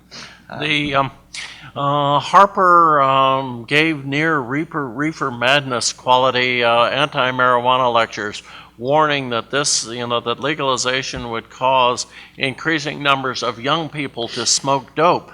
Harper should perhaps go to the steps of the Vancouver Public Library on 420, where he will see thousands of young people imbibing. And you also have a situation where, of course, you've had massive gangland influence on the marijuana trade in British Columbia, and battles for control of what is the largest agricultural crop, although illegal, and impassioned letters from former provincial attorneys general and former Vancouver mayors and so on, saying that this system benefits only criminal elements that control it. So one of the fascinating things is going to be watching as Canada moves toward legalization, and what the impact is going to be in British Columbia, where you are essentially taking millions and millions of dollars of business away from criminal and biker gangs, and as you legalize it, what are the criminals going to do now that their number one product is being legitimized? Another question, yeah? Just a quick question and just a bit of comment. I'm really interested in this connection of memory and this memory of Pierre Trudeau and Justin Trudeau. And Joel sort of opened the door there where he talked about the park in the 1970s. But what was really interesting during this election was that there was almost a complete misremembering of certain aspects, of course, of Pierre Trudeau's prime ministership. For example, he and Jean Chrétien were the architects of the White Paper in 1969, which advocated assimilation of policies against, to assimilate Indigenous people in this country. He enacted the War Measures Act to respond to the Front de Libération Québec, the FLQ crisis in Quebec, suspended civil liberties. And he was also the architect of the National Energy Plan in the 1980s. And so what I found really interesting is that when Justin Trudeau became leader of the Liberal Party, there was all this, but remember what his dad did, And then during those 78 days, gone. Those critiques that I think are so important that we're only starting to go back and consider now, as historians or political scientists or what have you, we're starting now to take a more critical look at Trudeau's policies and his legacies. I was just wondering if some of you could comment on that sort of misremembering of what Pierre Trudeau was for a lot of people, especially in Quebec. Before you respond, can you summarize the question and repeat it for the recording? I know it's a long question. Trudeau's record, as we might be kind of implying here, is viewed sometimes with rose-colored glasses, but what the question is very correctly explicating is that there's a series of kind of marks on Pierre Trudeau's record which progressive, left-oriented, whatever you want to call it, folks on the political spectrum have quite strong problems with. And so the earliest example, or one of the early examples, is something called a White Paper, very unfortunately kind of titled, on Aboriginal assimilation. Whereby basically all of the state protections for Aboriginal peoples would be removed, and Aboriginal peoples would be just like any other person, which is a problematic statement for Aboriginal peoples in Canada who have histories of marginalization and have different sets of identity politics and whatnot. The FLQ crisis, there was a terrorist crisis in Quebec in the early 1970s wherein Pierre Elliott Trudeau suspended civil liberties in Quebec and basically allowed for arrest without cause, and a series of other moves which have come in for large criticism. I'll never forget hearing about the White Paper as an undergraduate student and totally having my image of Trudeau blown apart. And then I had to be educated on what is liberal philosophy all about and what was it in the 60s, et cetera, et cetera. But that moment that I had, I think, kind of gets at some of your question in that I tried in my opening remarks to say the record and the sense of that and the memory of that past are two different things. And I think during the course of the election campaign, the nice sense was something that, this is not scientifically provable, I don't think, but that nice sense of the Canadian past and Trudeau liberalism of the 70s and 80s was palpably gone, and people wanted to recapture it and just didn't want to go there with those other things. And perhaps Trudeau the younger worked at trying to soften some of those edges. So he was very explicit about going to Alberta and saying to Albertans, Alberta matters to Canada and the Liberal Party. I couldn't imagine Pierre Elliott Trudeau doing that, for instance. Justin Trudeau has made very strong noises towards First Nations in Canada and reconciliation. We just had a Truth and Reconciliation Commission over residential schools, and it came up with 94 recommendations that should be implemented to improve the relationship. The previous government wasn't interested in any of them.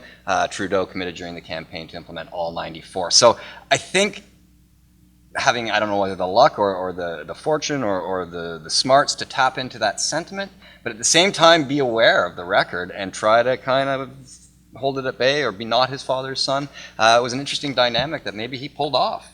And that the NDP vote collapsed in an election that we thought it was going to be the NDP and the Liberals kind of battling it out, and the Conservatives might come up the middle. That the NDP vote collapsed suggests to me that those NDPers were sort of willing to say, well, Pierre Elliott and Justin, maybe they're two different people, but there's a sense of liberalism that's the same, but he's his own person, and I'm not going to stop because of the National Energy Program or the White Paper or what have you. That's my sense. We're early days, so. Maybe a quick word on that, and it's fascinating because it comes back to what I was saying. I would never think that the Quebecers would vote, have this big red, this red Quebec that you see today. And again, just to work on your question, every time I think about Trudeau, and I think about his speeches right now, the thing that comes to my mind is what would Trudeau like answer to a journalist today. I always think about his father saying, "Just watch me," about the Law Measures Act, when a journalist asked him, "To what point are you ready to suspend civil rights in Quebec?" And he answered, "Well, just watch me." And we'll never forget that because he did go far. And today it's the same, "Just watch me," but the contingencies are completely different. If we can throw that in the whole discussion, we have a Liberal Party that's a majority government in the government of Quebec. The Parti Québécois, the sovereigntist movement, is going down in Quebec. It's still there, but it's very low. The Bloc Québécois is almost inexistent, so that has changed very much.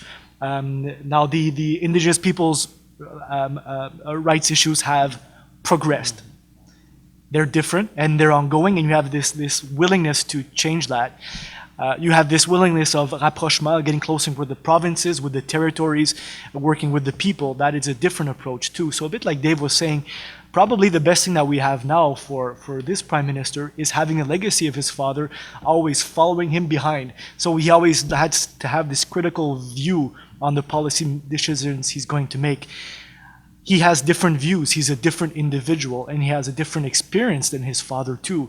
You said in your opening remarks, living, living with the people in the north, working with Northerners, a school teacher, and all of this is very different. So that will have an effect on his policy decisions also. Let me give a specific to your question. Remembering Pierre Trudeau's words, "Just watch me," I think you can tell what the new Trudeau's response is going to be to Aboriginal rights by watching a stretch of highway in northern British Columbia. Highway 16, which goes across northern British Columbia, has gotten the nickname the Highway of Death due to the number of Aboriginal women who have disappeared, remains found, have been murdered or simply vanished from the face of the earth. Highway 16 is an epicenter of this, but it goes across the country, and the Harper government really saw no need for special treatment. I think they actually used that word, of the deaths of Aboriginal women, while of course you have, the data suggests it, as do some of the grisly examples, the need for some national consideration, national evaluation of how you deal with this, how you stop this. And I think a good measure of Just Watch Me will be the speed and the honesty with which Justin Trudeau acts with respect to what's been seen on Highway 16. Serious comment. To, yeah? Oh, yeah. If I understood correctly, the Conservatives had 2 minority governments and then a 3rd majority government in that sequence. And yet, there's the inference in everything I've heard tonight that Canada, as a nation, realized it was moving away from what it sort of felt its identity had been for decades or more. How did they manage a majority government in seeming contrast to the mood of the country? 2 minorities, then a majority. The idea that this gentleman's picked up from the room in the last couple hours is that Canadians weren't super happy with the program and Prime Minister that won those 2 minorities and majority. So how did he get a majority? How did this not end sooner? Yeah. So this gets a little bit into, remember I said the Liberal Party was thought to be dead. And in the early 2000s, and what led up to the 2006 defeat of the Liberal Party, there was a large scandal around sponsorship of events in Quebec by the Canadian government. And basically the Liberal Party was found to be kind of funneling money to its own friends through ad agencies, taxpayers' money. At the end of a long run of Liberal rule, there's a lot of disgust, and the Liberal Party was turfed from power. And got a new leader who was very ineffective, and maybe part of that ineffectiveness was the Conservative Party did a really good job of framing him and sort of putting attack ads out that made him just a non-entity in terms of being competitive.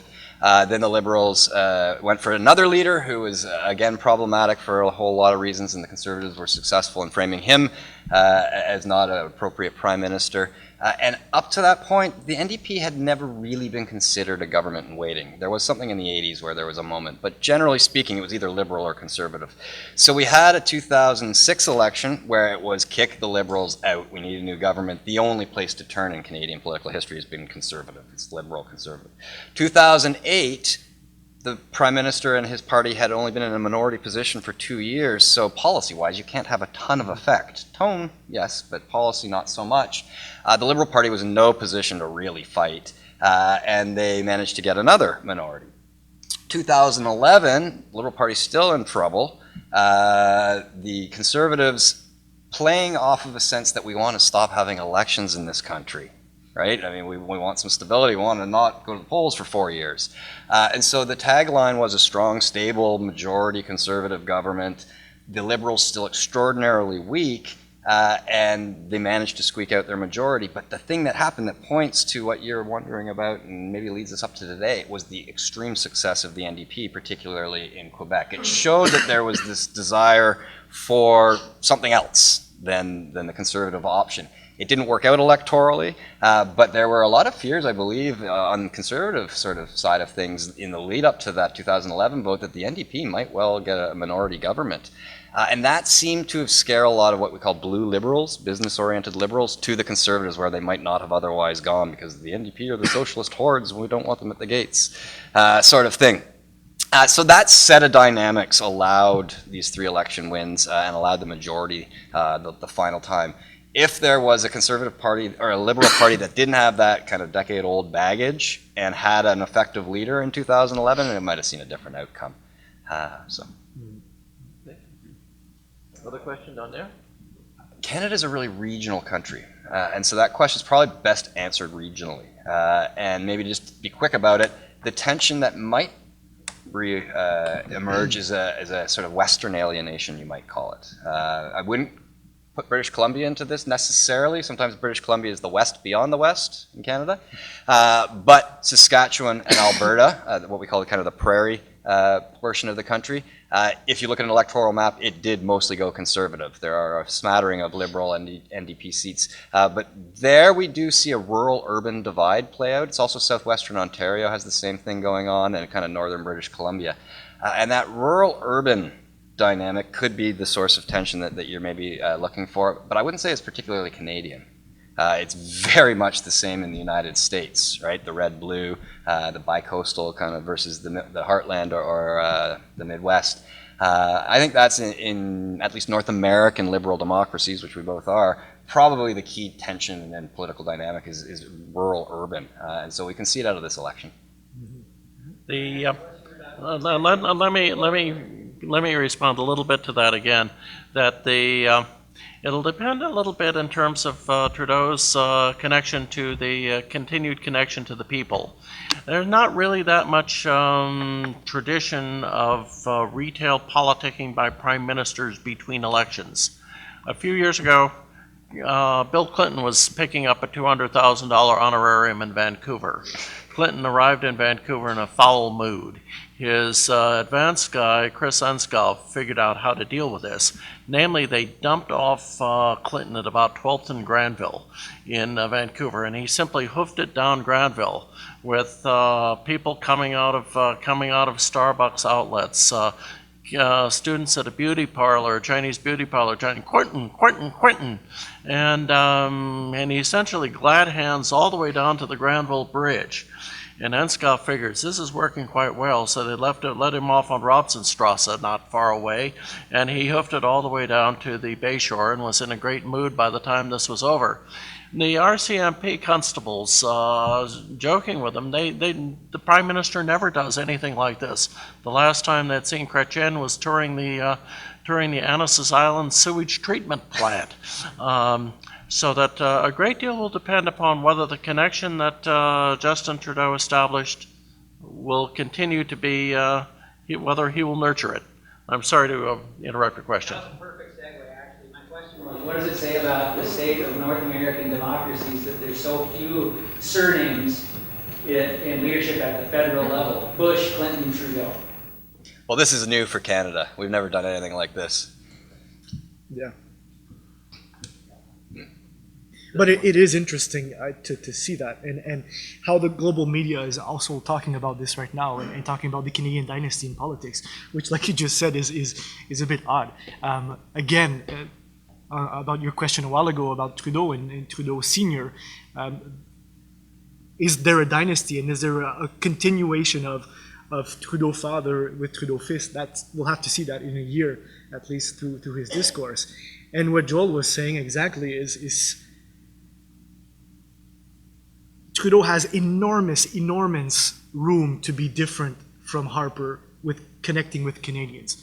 Harper was completely disconnected with people, even at the beginning of the campaign, and this was known even at other press conferences of Stephen Harper. It was very difficult to just go and see Harper in a press conference. The media had no access to Stephen Harper. Just another example of how Trudeau is different. Just a couple of days before the end of the campaign, there was, I won't get into the fiasco, but the campaign organizer of Trudeau was discovered working with sort of a lobbyist working with the pipeline industry, and that was a big concern and make headlines in the media. And he was being bombarded by questions by the media, and some people were saying, stop talking in the media, let Trudeau talk. And he said, no, the media need to ask me questions because I need to be accountable, which is very interesting because we haven't seen that in 10 years in Canada. A government that had these media lines and never actually saying the truth, or at least it's the feeling that we had. So we'll see if he will be more open than the Harper government in his outreach with the public opinion. That'll be interesting. It'd be really different. Okay, thank you. There's another question, the final one, I think. So, in Canada, the Prime Minister gets to dissolve the government. Why do you think that Harper chose that particular time to dissolve the government, especially considering that there was a big scandal going on in his party? Well, so the question was, the Prime Minister gets to dissolve the Parliament, why would he make that call? A little irony, I suppose, here. Under our system in the Constitution, there must be an election at least every 5 years. Otherwise, the Prime Minister gets to go to the Governor General and give his advice. Minority, majority makes a difference in how that all goes down. In opposition, Stephen Harper would rail against Liberal Prime Ministers for using that power to choose the ideal election time. And so he suggested in opposition that what we need is, like in America, fixed term limits of 4 years. And so, upon becoming government, put that legislation into place. It's also in place in a lot of the provinces now. So it was his own fixed election date legislation that forced that election to be on October 19th. It had to be. That said, it's just an act of parliament. It's not part of the Constitution. He could have repealed the legislation. He kind of did something like that in one of the earlier elections, and folks kind of said, well, what's with this? You made the argument that there should be fixed dates because the Prime Minister has so much power, and now you've just gone and done an end around that. My guess is he probably calculated he could not get away with that kind of maneuver again at the end of a majority term and all this sort of thing. So it's a little ironic. I think that the Conservatives badly underestimated, or as George W. Bush would say, misunderestimated Trudeau. They thought that he was fading, he was in third place, he was a lightweight. The 78-day campaign would cause him to be lighter than air, and that he would float away, and then they could demonize the socialists, and that this was a path. First put away one opposition party, and then demonize the other, and people kind of plug their nose and vote for you. Canada does have a tradition of people, premiers and prime ministers, being elected or re-elected as tough guys rather than somebody that you like. And the Conservatives were emphasizing this, but the scenario did not play out when Trudeau proved to be an eloquent and steely presence and outflanked the New Democrats on the left with his promise of running deficits, of a middle-class tax cut, and of higher taxes for the very rich, not necessarily soaking the rich, but requiring them to bathe regularly. And the campaign was launched again right before the summertime. The Conservative Party had a lot more money than all the rest of the parties. The two enemies for Stephen Harper were the New Democrats and the Liberals. The Conservative Party was running on the line that Justin Trudeau was not ready to be Prime Minister, and this was his big media stunt, saying that he's not ready, telling Canadians he's not ready, he's young, he's just not ready. And he was so unpopular too at that time that you couldn't even think that he'd win a majority government. And then the Neo Democrats would probably run out of money arriving in September, when the summertime is over and when people are actually starting to watch the news and be interested. What happens in the summertime here? I think we all do the same thing. We go camping, we leave, we try to not watch TV, we leave our iPhones, and we just don't want to talk about politics. We want to have a summertime break. So Harper was very, very quiet during the whole summertime. He was not doing a lot of big announcements or anything. But the summer would start to end, and then he'd come back in, and then the others would get more tired, but this just didn't concretize. And of course, Washington now has its primary election early in August, right in the middle of the break when people are tuning out the people that are on the ballot. Yeah. Let this be the final statement, I guess. We're over time, and we're slowly losing our audience. So thank you very much for coming. And thank you for thank you holding very with much us. for our panel.